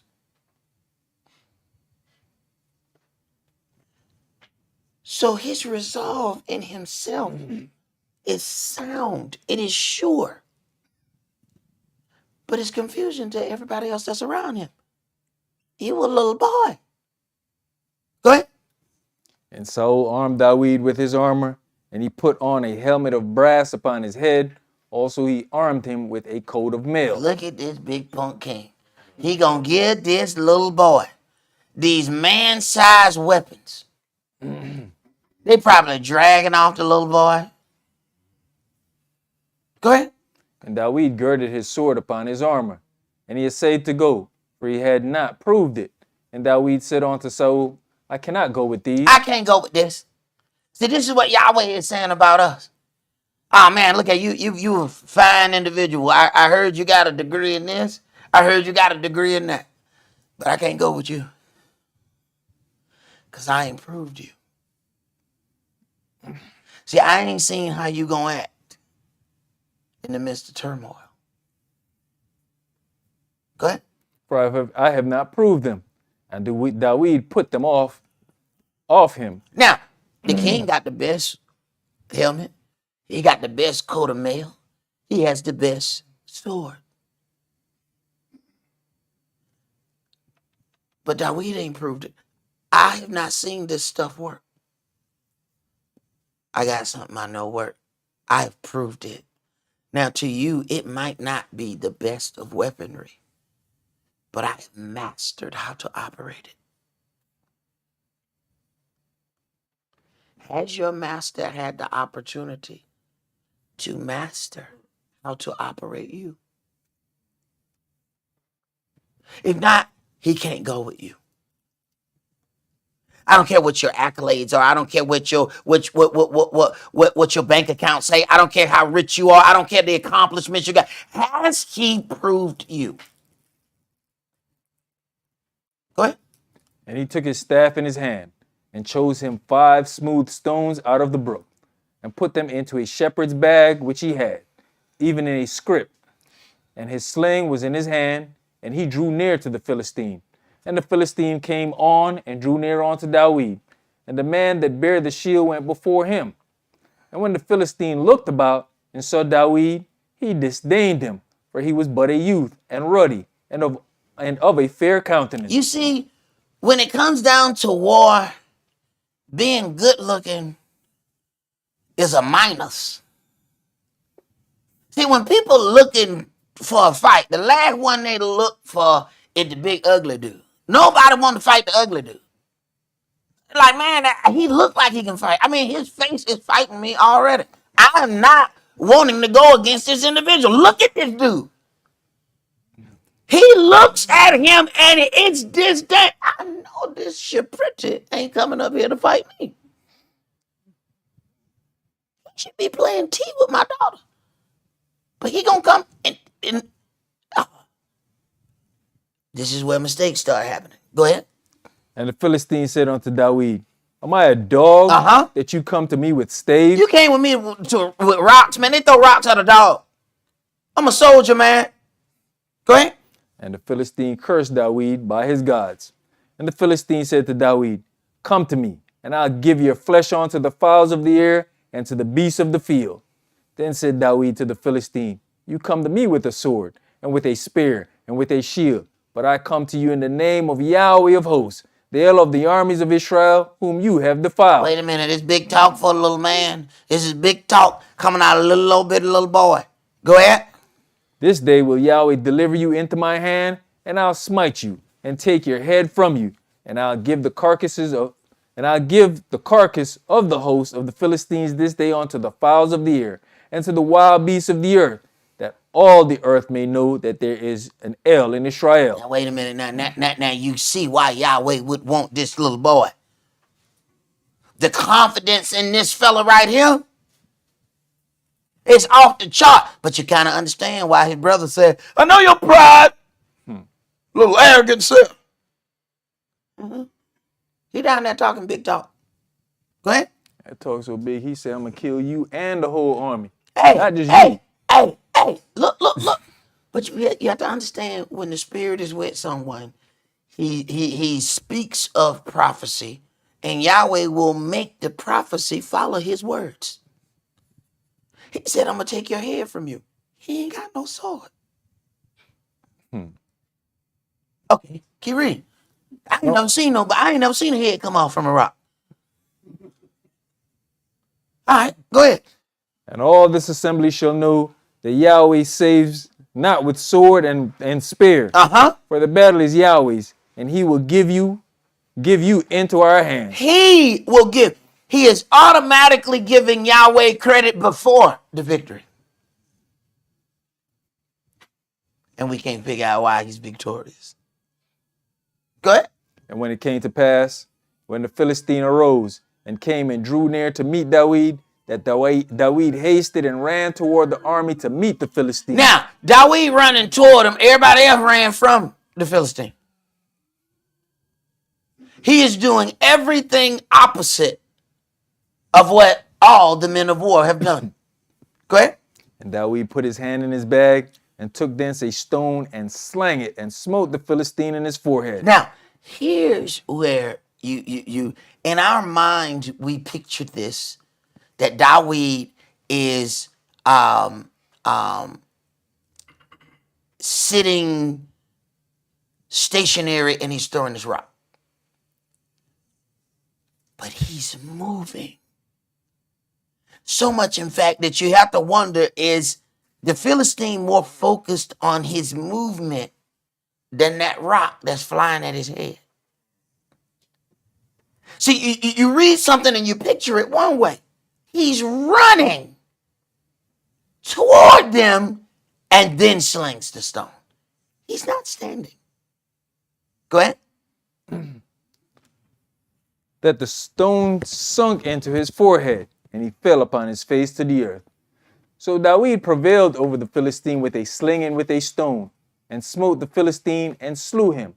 But there was no sword in the hand of David. Therefore David ran and stood upon the Philistine and took his sword and drew it out of the sheath thereof and slew him and cut off his head therewith. And when the Philistines saw their champion was dead, they fled. And Look at how quickly the pride of men disappear. Now, while they got big bad Goliath, they all talking. When he's down, they down. The heart of them is gone now. Because now they have to reconcile in their head. If this pretty little boy can come over here and do this to our champion, what the rest of them finna do when they get over here? Go ahead. And the men of Israel and of Yehuda arose and shouted and pursued the Philistines. Now. The men of Israel are now following who will be the king to be. Saul went the other way. Now, once he makes this move, now they running behind him. Go ahead. Until you come to the valley and to the gates of Ekron. And the wounded of the Philistines fell down by the way to Shaaraim, even unto Gath and unto Ekron.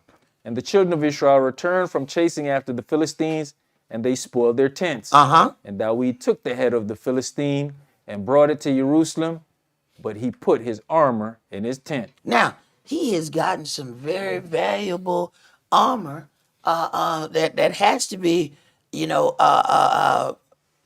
very mighty as well, because this was their champion. Ain't nothing hitting you right now.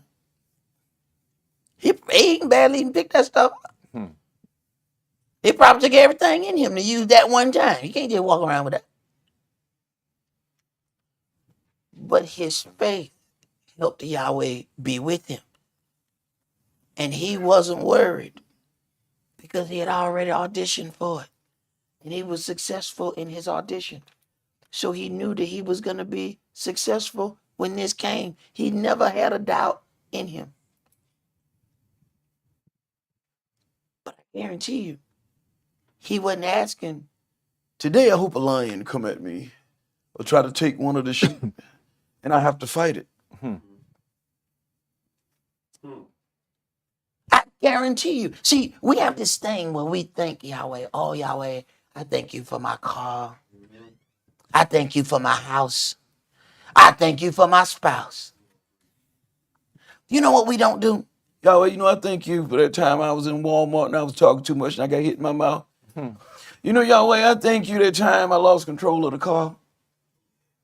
Yahweh, thank you that time I was somewhere, I was down there, I was down on the west side. I ended up in the west side and I went to jail down there. You know, I thank you, Yahweh. Why? Because those things help make me a better person. It was getting hit in my mouth that made me learn some things. It was when my freedom got took from me and I had to go down there and live in that cell. I learned some things. Yahweh, thank you. See, we don't thank him for those kind of things because we have yet to see the positive result from it. We thanking him for all the good stuff. Not understanding that some of that stuff that you call bad, that stuff was good. It just wasn't good at that moment. See, what you was doing was you was in the midst of an interview and an audition. Then when the situation presents itself and now you're ready, you forget to go back and thank him for the interview and the audition. Thank you, Yahweh. Because these people came against me over here, I was ready when I got here. I thought that this was like my life and my life was over. That was just an audition. I was just auditioning for this day. But we're so busy rolling around in the victory of this day, we forget to think about what prepared you for this. Now you'll find the day that Yahweh came to your house. When he told that angel, all right, now pick him up. Now slam him on his head. All right, that was nice. That was nice. All right, now pick him back up. Now slam him on the other side. Oh, yeah, that's good. That's good. See, he'll never let anybody slam him like that again. All right, now do it a little slower so you can show him the move. You went here, you twisted it around, you went down and came up. Show it to him again. Now, I only wanted you to slam him twice, but I don't think he fully got it. So go ahead and slam him one more time on your way out the door.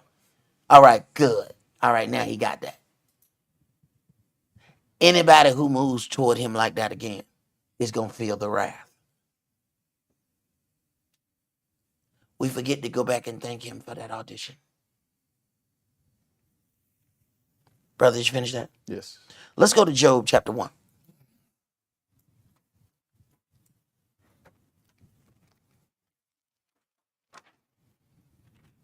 There were a whole lot of things that I thought was a serious problem, unto me. I couldn't believe it. Seemed like Yahweh had left me. I was praying and it was like, I wasn't hearing any answer. I wasn't hearing anything. It was like pure darkness. My elder was gone. The people who, all the people I had helped turned on me. I was sitting there alone. And I felt empty. Took a long time before I went back and thanked him for that. I was waiting for him to change that. But if he had changed that, I wouldn't be sitting here. Took a long time for me to realize that thing that I was crying about, that's the thing I should have been shouting about. Perspective as a mother. Job chapter 1, and let's start at verse 1. There was a man in the land of Uz whose name was Job, and that man was perfect and upright, and one that feared Elohim and eschewed evil. All right, so his the way in which he walked has made him eligible for this interview. So this is his resume. There's a man in the land of Uz whose name is Job. This is his resume. So Yahweh is looking at her. This is a fine individual right here. This is a fine. Oh, you studied at Cambridge. Oh, look, that's nice. All right. Go ahead. And there were born unto him 7 sons and 3 daughters. Mm-hmm. His substance also was 7,000 sheep, and 3,000 camels, and 500 yoke of oxen, and 500 she-asses, and a very great household, so that this man was the greatest of all the men of the east. Oh, impressive resume. Go ahead. And his sons went and feasted in their houses, every one his day, and sent and called for their 3 sisters to eat and to drink with them. And it was so, when the days of their feasting were gone about, that Job sent and sanctified them, and rose up early in the morning, and offered burnt offerings according to the number of them all. For Job said, it may be that my sons have sinned and cursed Elohim in their hearts. Thus did Job continually. Now there was a day when the sons of Elohim came to present themselves before Yahweh, and Satan came also among them. And Yahweh said unto Satan, whence cometh you? Then Satan answered Yahweh and said, from going to and fro in the earth, and from walking up and down in it. And Yahweh said unto Satan, have you considered my servant Job? All right. So in this interview, Job is not present. His resume has reached Yahweh's desk. Here is the adversary. And now there's an interview. Have you considered my servant? I'm looking at his resume right here. I'm telling you, this is a man who can withstand that stuff that you do. Have you considered him? So sometimes an interview might be taking place and you have absolutely no knowledge of this interview. Go ahead. That there is none like him in the earth, a perfect and an upright man, one that fears Elohim and escheweth evil.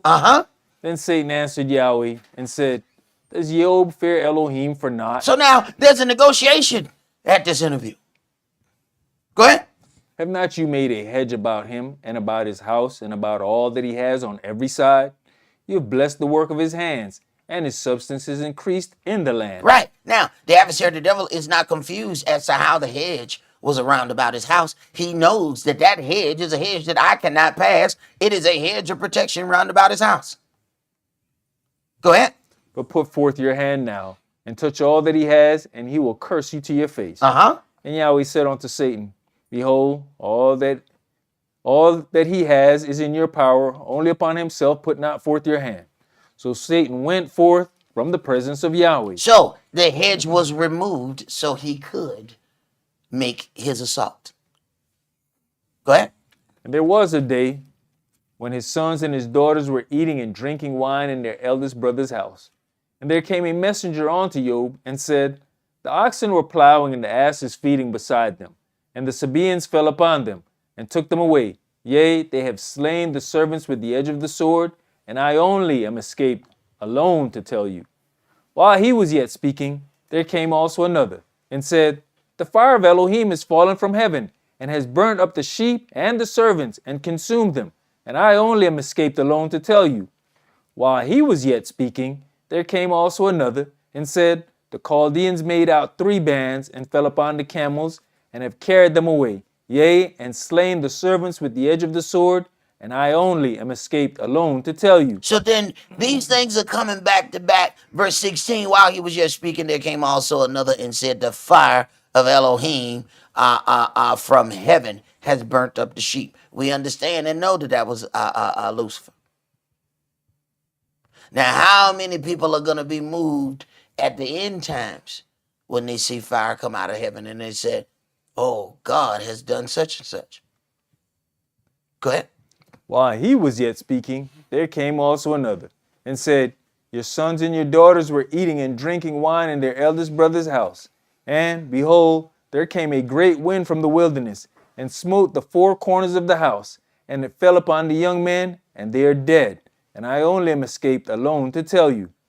Then Job arose, and rent his mantle, and shaved his head, and fell down upon the ground and worshipped, and said, naked came I out of my mother's womb, and naked shall I return thither.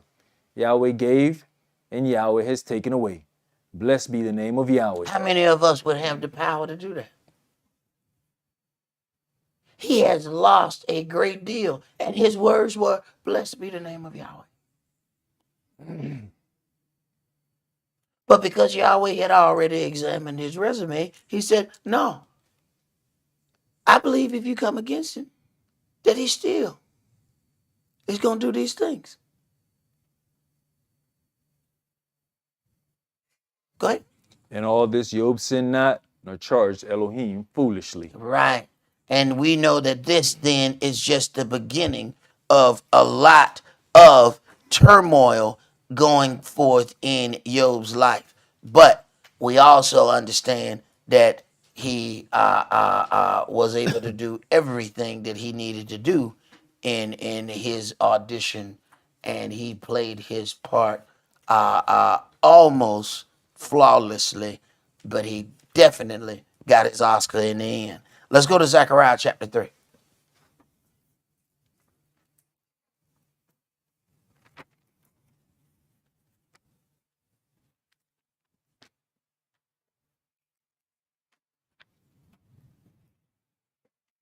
Zechariah chapter 3, and we're going to read verses 1 through 10.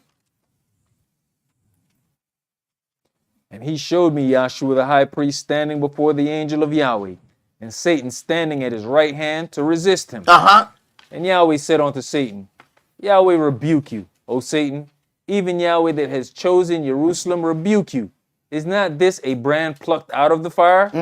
Now Yahshua was clothed with filthy garments. Now, how did Yahshua get these filthy garments? It sounds like Yahshua, this prophesied high priest, is going to go through some things.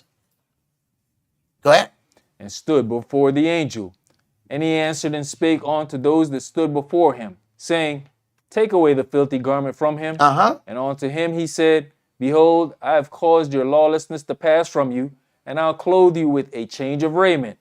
And I said, Let them set a fair mitre upon his head. So he got a crown. Go ahead. So they set a fair mitre upon his head, and clothed him with garments. And the angel of Yahweh stood by.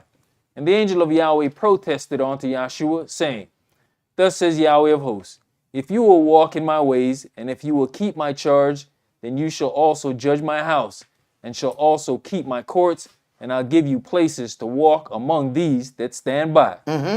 Hear now, O Yahshua the high priest, you and your fellows that sit before you, for they are men wondered at. For, behold, I'll bring forth my servant the branch. I will bring forth my servant the branch. So here it is. We're talking about Yahshua the high priest and then the branch. Oh, Yahweh talking. Go ahead. For behold, the stone that I have laid before Yahshua, upon one stone shall be 7 eyes. Those 7 eyes are the 7 spirits. We can go in Isaiah and read about the 7 spirits that were given to Yahshua. Go ahead. Behold, I'll engrave the graving thereof, says Yahweh of hosts, and I'll remove the lawlessness of that land in one day. In that day, says Yahweh of hosts, shall you call every man his neighbor under the vine and under the fig tree. All right. So then let's go into that a little bit later. Let's go Matthew chapter 4. It says Satan is going to be at his right hand to resist him. Matthew chapter 4, and let's read verses 1 through 11. Then was Yahshua led up of the Spirit into the wilderness to be tempted of the devil. And when he had fasted 40 days and 40 nights, he was afterward and hungered. And when the tempter came to him, he said, If you be the son of Elohim, command that these stones be made bread. Now, wait a minute. So then, wait a minute. So if we go in Zechariah 3, it is telling us that Satan was standing at his hand to resist him. The job already had its description. Yahshua accepted this job knowing the job description, knowing what would be expected of him. This is not a surprise to anybody in this situation. The adversary know it, Yahshua know it. Go ahead. But he answered and said, It is written, Man shall not live by bread alone, but by every word that proceeds out of the mouth of Elohim. Then the devil takes him up into the holy city and sets him on a pinnacle of the temple, and says unto him, If you be the son of Elohim, cast yourself down, for it is written, He shall give his angels charge concerning you, and in their hands they shall bear you up, lest at any time you dash your foot against a stone. So the adversary, the devil, then spends his time in the word.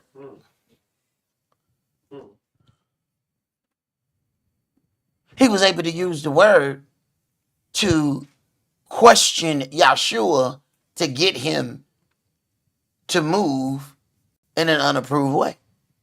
How could he do that if he didn't understand the word? Go ahead. Yahshua said unto him, It is written again, You shall not tempt the Adonai your Elohim. Again, the devil takes him up into an exceeding high mountain. So this is real battle script. I don't know what them people be doing on the corner, but I'm telling you, this is real battle script right here. The adversary of the devil is taking the word and trying to use it to get him to move a certain way. Yahshua is taking that word and putting it right back in the right context. This, my friend, is real battle script. Ain't no megaphones right here, but this is real battle script. Go ahead. And shows him all the kingdoms of the world and the glory of them, and says unto him, All these things will I give you, if you will fall down and worship me. Then says Yahshua unto him, Get you hence, Satan, for it is written, You shall worship the Adonai your Elohim, and him only shall you serve. Then the devil leaves him, and behold, angels came and ministered unto him. So then he had to prevail in this situation, but there was already a pure job description of what he was going to face. He understood that when he took the job. Let's go to Zechariah chapter 6.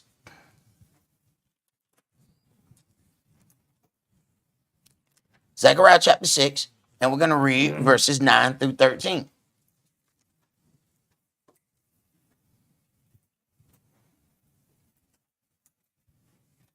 And the word of Yahweh came unto me, saying, Take of them of the captivity, even of Heldiah, of Tobiah, and of Yediah, which are come from Babylon, and come you the same day, and go into the house of Josiah the son of Zephaniah. Then take silver and gold, and make crowns, and set them upon the head of Yahshua the son of Josedek, the high priest. And speak unto him, saying, Thus speak Yahweh of hosts, saying, Behold, the man whose name is the branch, and he shall grow up out of his place, and he shall build the temple of Yahweh. Whoa. He shall build the temple of Yahweh. All right, pay attention to these words now. Go ahead. Even he shall build the temple of Yahweh, and he shall bear the glory, and shall sit and rule upon his throne, and he shall be a priest upon his throne, and the counsel of peace shall be between them both. The counsel of peace shall be between what? Yahshua and the branch. He shall build the temple of Yahweh. He shall bear the glory. He shall sit and rule. He shall be a priest upon his throne, and the counsel of peace shall be between them both. What is he saying? King and priest.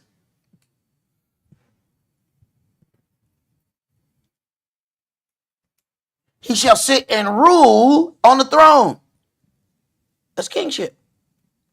And he shall be a priest upon his throne. And a counsel of peace shall be between them both. He got both jobs. The priesthood and the kingship is separate. Yahshua understood his job when he accepted the job. He understood that there was going to be problems. A lot of times we think, nobody understands what I'm going through. See, people don't understand what it is I'm going through. Wait. There's somebody who already understood the hardship of his job before he took it. Let's go to Matthew chapter 27.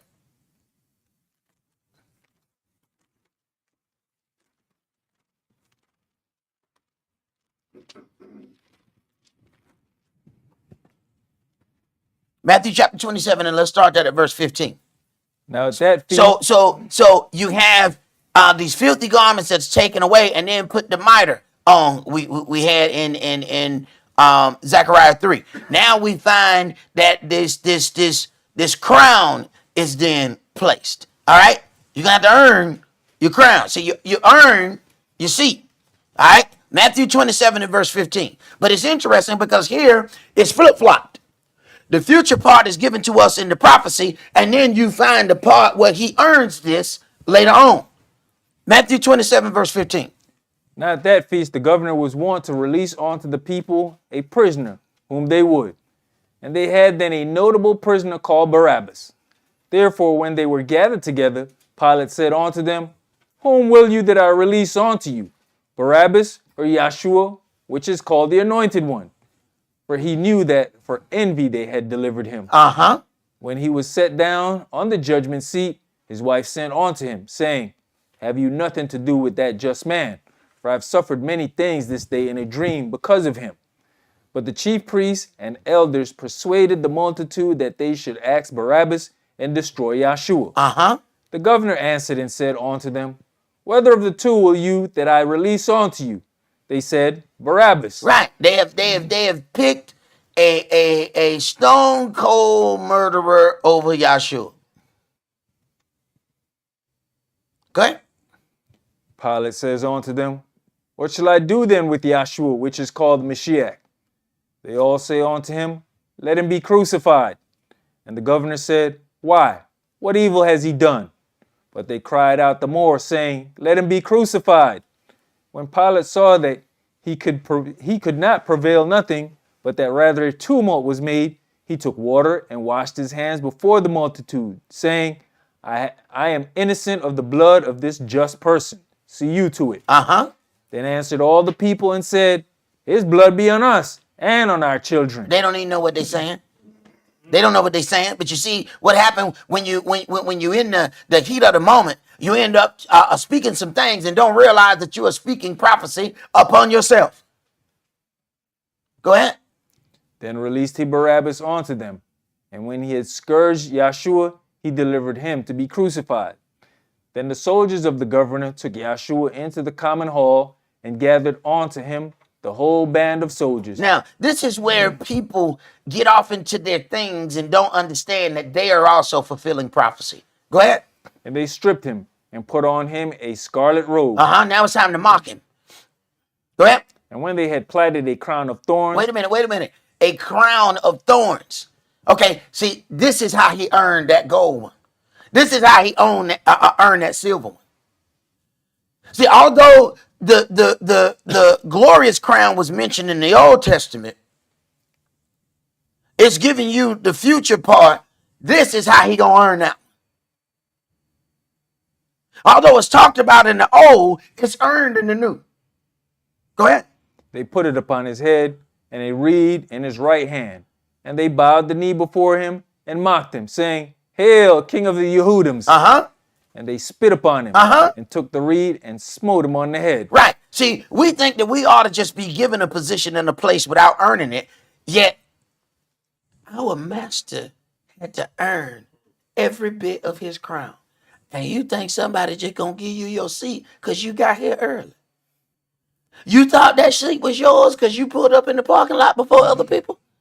You thought that's what it takes to get a seat? Now, you don't really understand what's going on here. Go ahead. And after that they had mocked him, they took the robe off from him and put his own raiment on him and led him away to crucify him. Right. I remember the part. Take away the filthy garments from him. Okay. Keep reading. And as they came out, they found a man of Cyrene, Simeon by name. Him they compelled to bear his burdens. And when they were come unto a place called Golgotha, that is to say, a place of a skull, they gave him vinegar to drink mingled with gall. And when he had tasted thereof, he would not drink. And they crucified him and parted his garments, casting lots, that it might be fulfilled which was spoken by the prophet. They parted my garments among them, and upon my vesture did they cast lots. Wait a minute. And they crucified him and parted his garments, casting lots, that it might be fulfilled, which was spoken by the prophet. By the prophet. Okay. Go ahead. And sitting down, they watched him there, and set up over his head his accusation written, This is Yeshua, King of the Yehudims. Then were there two thieves crucified with him, one on the right hand and another on the left. And they that passed by reviled him, wagging their heads, and saying, You that destroyed the temple and build it in 3 days, save yourself. Wait a minute. Didn't that thing say that he was going to build the temple? When it was talking about Yahshua the high priest, when it saying he was going to build the temple? All right, so sometimes you understand just enough to get yourself killed. And they speaking boldly in the things that they think they know. Go ahead. If you be the son of Elohim, come down from the cross. Likewise also the chief priests mocking him with the scribes and elders said, He saved others, himself he cannot save. If he be the king of Israel, let him now come down from the cross, and we will believe him. He trusted in Elohim, let him deliver him now, if he will save him, for he said, I am the son of Elohim. So at your fall, everyone who has indignation is going to show themselves. The thing that you are trying your best to keep from happening may be the very thing that Yahweh is allowing so that you can see that some of the individuals who you have kept close mean absolutely no good to you. But until they think that you have lost everything, they are not going to show their hand. The very thing that I was upset about was the best thing that could have happened to me. Because my enemies felt like there's no way he's going to be able to build any of this. His power has been taken. He's been demoralized. He's never going to be anything ever again. See, those people are sitting around and waiting for somebody to die so they can take hold of their foundation. They didn't actually think that somebody will start from the ground up and build their own. They're just hanging around waiting for the next man to die so then they can seize that foundation. They don't have what it takes to build their own. But Yahweh know his sons. Go ahead. The thieves also which were crucified with him cast the same in his teeth. Now from the 6th hour there was darkness over all the land unto the 9th hour. And about the 9th hour Yahshua cried with a loud voice, saying, Eli, Eli, lama sabachthani. That is to say, my Elohim, why have you forsaken me? Some of them that stood there, when they heard that, said, This man's calls for Elias. Wait a minute. He understood the job. He understand the job. He going through some hardships on the job that he accepted. Go ahead. And straightway one of them ran and took a sponge and filled it with vinegar and put it on a reed and gave him to drink. The rest said, Let be. Let us see whether Elias will come to save him. Yahshua, when he had cried again with a loud voice, yielded up the ghost. All right, let's go to Yohanan chapter 17. John chapter 17.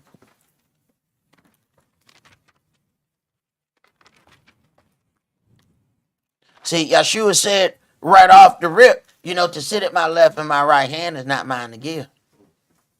It is of those who it is prepared of my Father. See, some people have to labor to sit in certain places.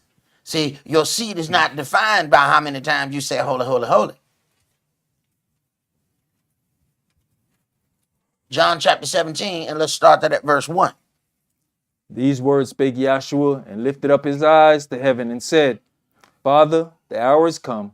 Glorify your Son, that your Son also may glorify you. As you have given him power over all flesh, that he should give eternal life to as many as you have given him. And this is life eternal, that they might know you, the only true El, and Yahshua HaMashiach, whom you have sent. I have glorified you on the earth. I have finished the work which you gave me to do. Wait a minute. Wait. I finished the work which you gave me to do. Do we ever consider that? Have you finished the work that he gave you to do? He said, I finished the work which you gave me. He ain't giving no seed. He got to earn here. What makes you think we ain't got to earn ours? You can keep listening to them folk on Sunday morning if you want to. And all you got to do is wait till your last dying breath and say, I accept Jesus as my Lord and Savior. Wake up in heaven. You can believe that if you want to. And you're going to wake up and find that 1,000 years have passed and you missed the first resurrection? Go ahead. And now, O Father, glorify you me with your own self, with the glory which I had with you before the world was. So then I have to work to go through these things. The servant is not different from the master. If they've called the master of the house Beelzebub, how much more shall they call you? If he has to finish his work, do you think you get to walk in and you didn't finish yours? Go ahead. I have manifested your name unto the men which you gave me out of the world. Yours they were, and you gave them me, and they have kept your word. Now they have known that all things whatsoever you have given me are of you. For I have given unto them the words which you gave me. The words that you have given me, I gave to them. You spoke love unto me, I spoke love unto them.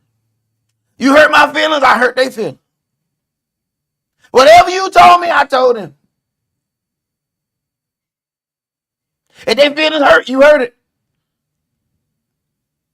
Because you hurt mine first. Go ahead.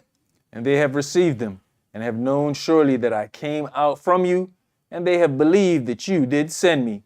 I pray for them. I pray not for the world, but for them which you have given me, for they are yours. And all mine are yours, and yours are mine, and I am glorified in them. And now I am no more in the world, but these are in the world, and I come to you. Holy Father, keep through your own name those whom you have given me, that they may be one, as we are one. While I was with them in the world, I kept them in your name. Those that you gave me I have kept, and none of them is lost, but the son of perdition, that the scripture might be fulfilled. None of them is lost except the son of perdition. So that means there's a prophesied loss that's there. Anything else that's lost was lost of its own accord. Go ahead. And now come I to you, and these things I speak in the world, that they might have my joy fulfilled in themselves. I have given them your word, and the world has hated them. I have given them your word, and the world has hated them. Those of the world don't like you. Your word causes them some problems. Go ahead. Because they're not of the world, even as I am not of the world. I pray not that you should take them out of the world, but that you should keep them from the evil. They are not of the world, even as I am not of the world. Sanctify them through your truth. Your word is truth. As you have sent me into the world, even so have I also sent them into the world. And for their sakes I sanctify myself, and they also might be sanctified through the truth. Neither pray I for these alone, but for them also which shall believe on me through their word. Right. So then this thing is a continuing, ongoing blessing, if you will. Go ahead. That they all may be one, as you, Father, are in me, and I in you, that they also may be one in us, that the world may believe that you have sent me. And the glory which you gave me I have given them, that they may be one, even as we are one. I in them, and you in me, that they may be made perfect in one, and that the world may know that you have sent me, and has loved them as you have loved me. Father, I will that they also, whom you have given me, be with me where I am, that they may behold my glory, which you have given me. For you loved me before the foundation of the world. Father, I will that they also, whom you have given me, be with me where I am, that they may behold my glory. They have seen me suffer. They have seen me go through all of these things. Yahweh, allow them to see me in my power, so that they will understand that what they followed was true. It hurt them to see me dealt with that way. Let them see me in the glory that you have given me. Go ahead. O righteous Father, the world has not known you, but I have known you, and these have known that you have sent me. And I have declared unto them your name, and will declare it, that the love wherewith you have loved me may be in them, and I in them. All right, let's go to Psalms chapter 22.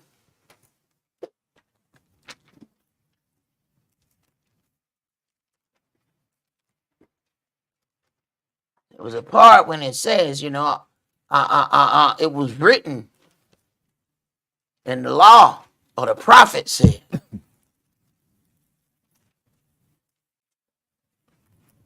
Psalm 22, and let's start that at verse 1.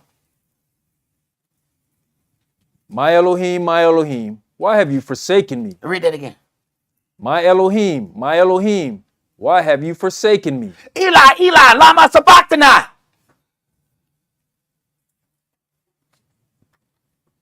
David already said he was going to say that.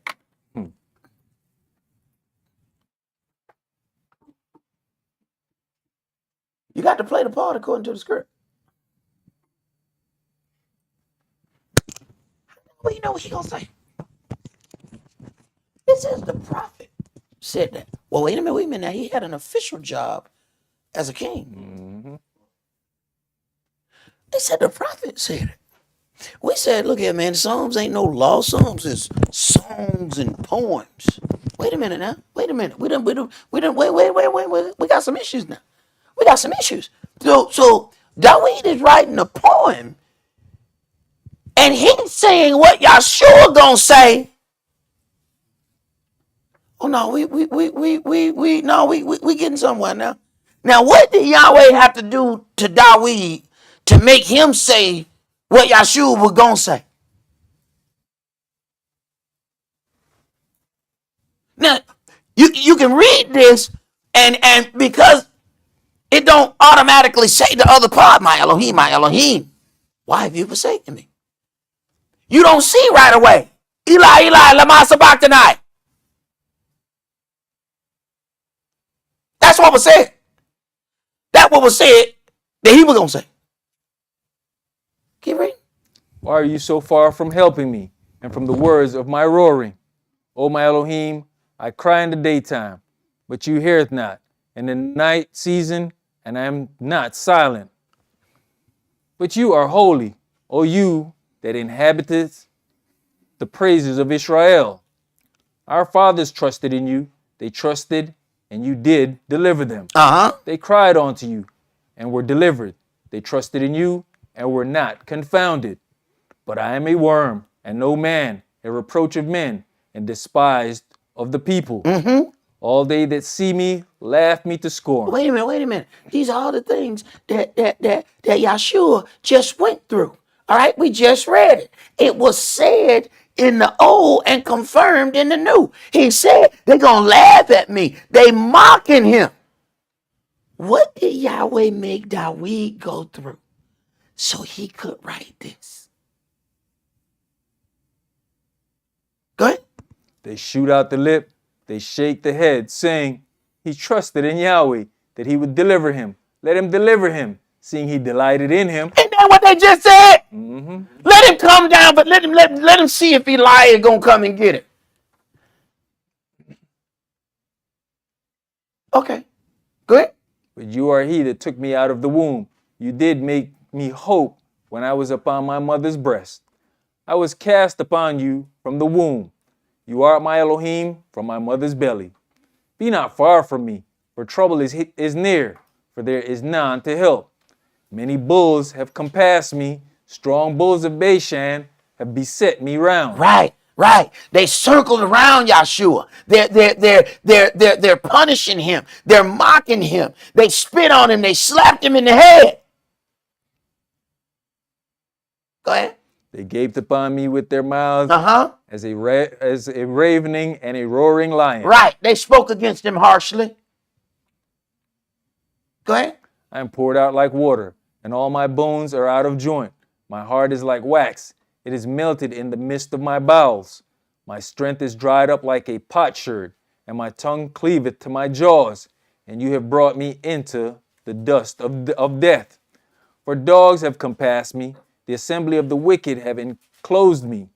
They pierced my hands and my feet. Wait a minute. What are we eat at right now in his head? They pierced My hands and my feet. Yahshua said, I finished the job that you've given me. You think he didn't understand this part of the job? See, we'll follow a job until it's no longer, it don't fit the other things that we, I got some other stuff to do. What if Yahshua get to the point, look, I done enough. All right. I mean, what I'm saying, that whole my hands and my feet thing, look, I'm done with this. I can't, look, I bought 5 oxen. I got to go and prove them. No, he said, I finished the job. There's some parts about the job that is very inconvenient, but you know what? I'm going to finish the job. Go ahead. And just to show he knew the job, what he said, Father, is there no other way? Right. Right. Is there some other way I can do this? No, man, you know what the job entails. You can't have the glory of the job and not have the hardship of the job. You can't get the paycheck from the job but not show up on the job. They go hand in hand. Go ahead. I may tell all my bones, they look and stare upon me. They part my garments among them. Wait a minute. What? Wait a minute, what? Wait a minute. They part my garments. What did it say? It says they parted his garments so that it would be fulfilled what is written. Yahweh got this man writing a poem and a song about what Yeshua gonna go through. So then you have to consider, when the choir get up here and sing a song, have you considered that some of that you're singing is prophecy?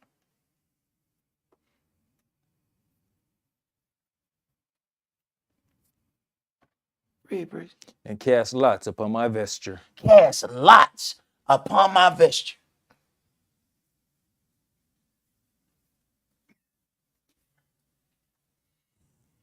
Interesting.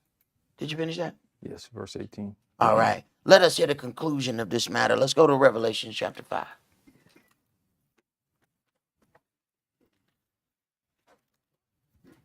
See, sometimes we feel like that nobody understands this plight. Nobody understands this trouble. We really ain't studied Yahshua.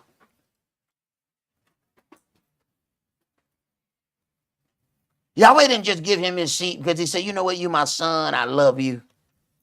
I'm gonna give you this seat. And look here, boy, I do love you. But you're gonna earn your seat. You understand?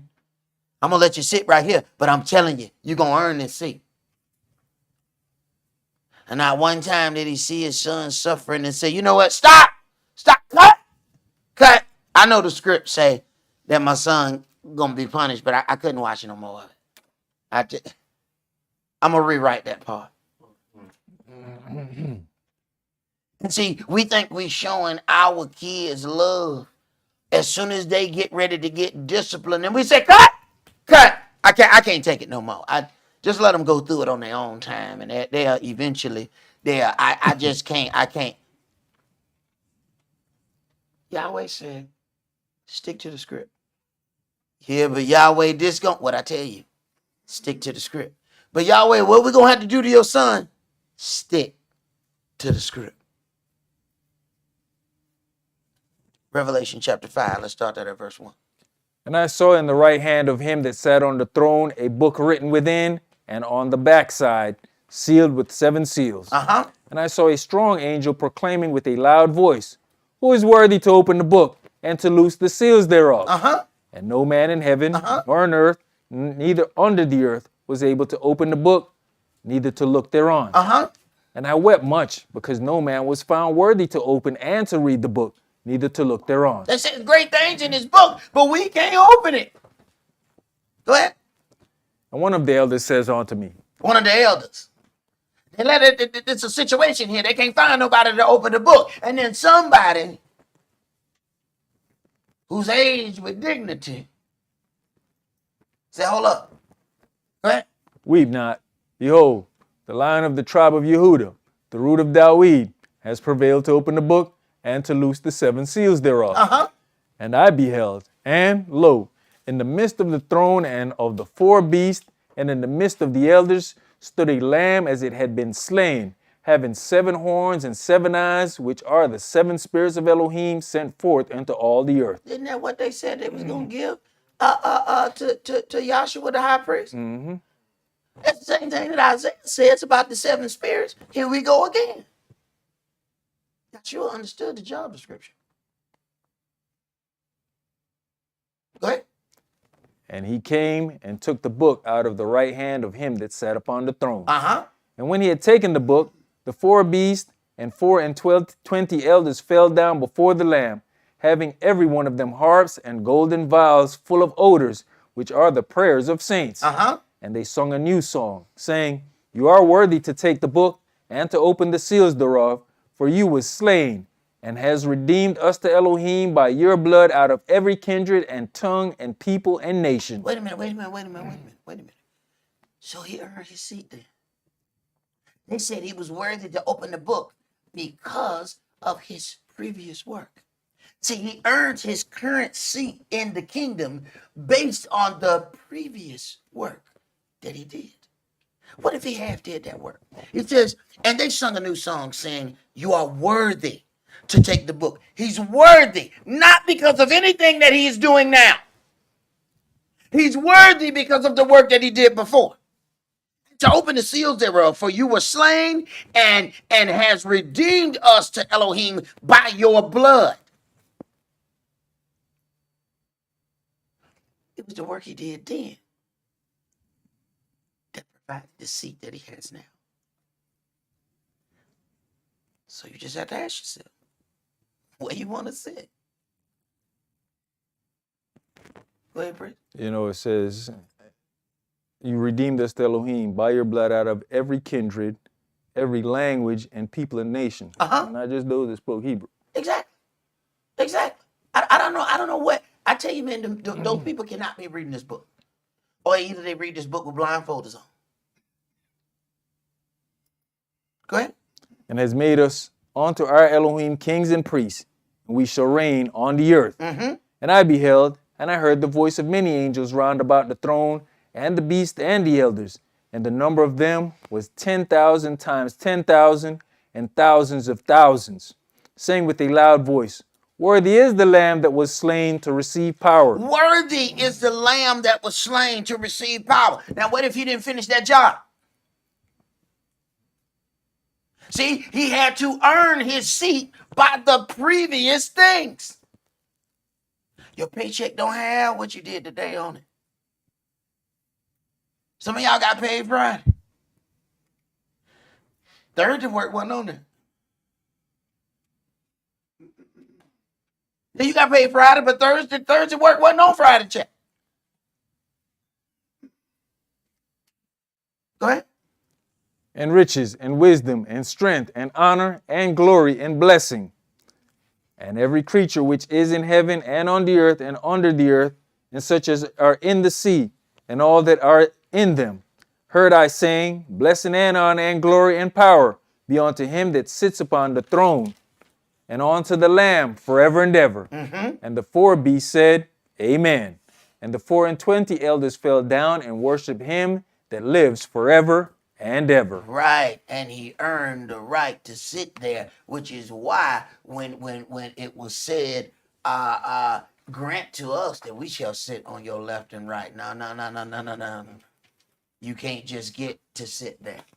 There's a little bit going on. See, you got to earn that seat. And then he even spoke about earning the seat. Are you able to go to the things? They said, yes, we are. No, you ain't. You don't even understand what it is. No. You couldn't even earn this if I gave you an opportunity to earn this. This is on a much deeper level. So as we watch all of these things that are going on, as we watch Yahweh putting together bits and pieces of the strange act that he has prophesied, we have to ask ourselves, is he just going to come and get us because we found out we Israel? Is he going to give us a seat just because we might be able to produce some father lineage, what's he gonna look at? Our work record. Is he gonna open up our file and say, all right, let's see your sacrifice level. See, we keep thinking, sacrifices are done. We don't have to do sacrifices. You might not be looking at that the right way. That's all that we're going to do for today. Remember the Sabbath to keep it holy. Shabbat shalom. Shabbat shalom.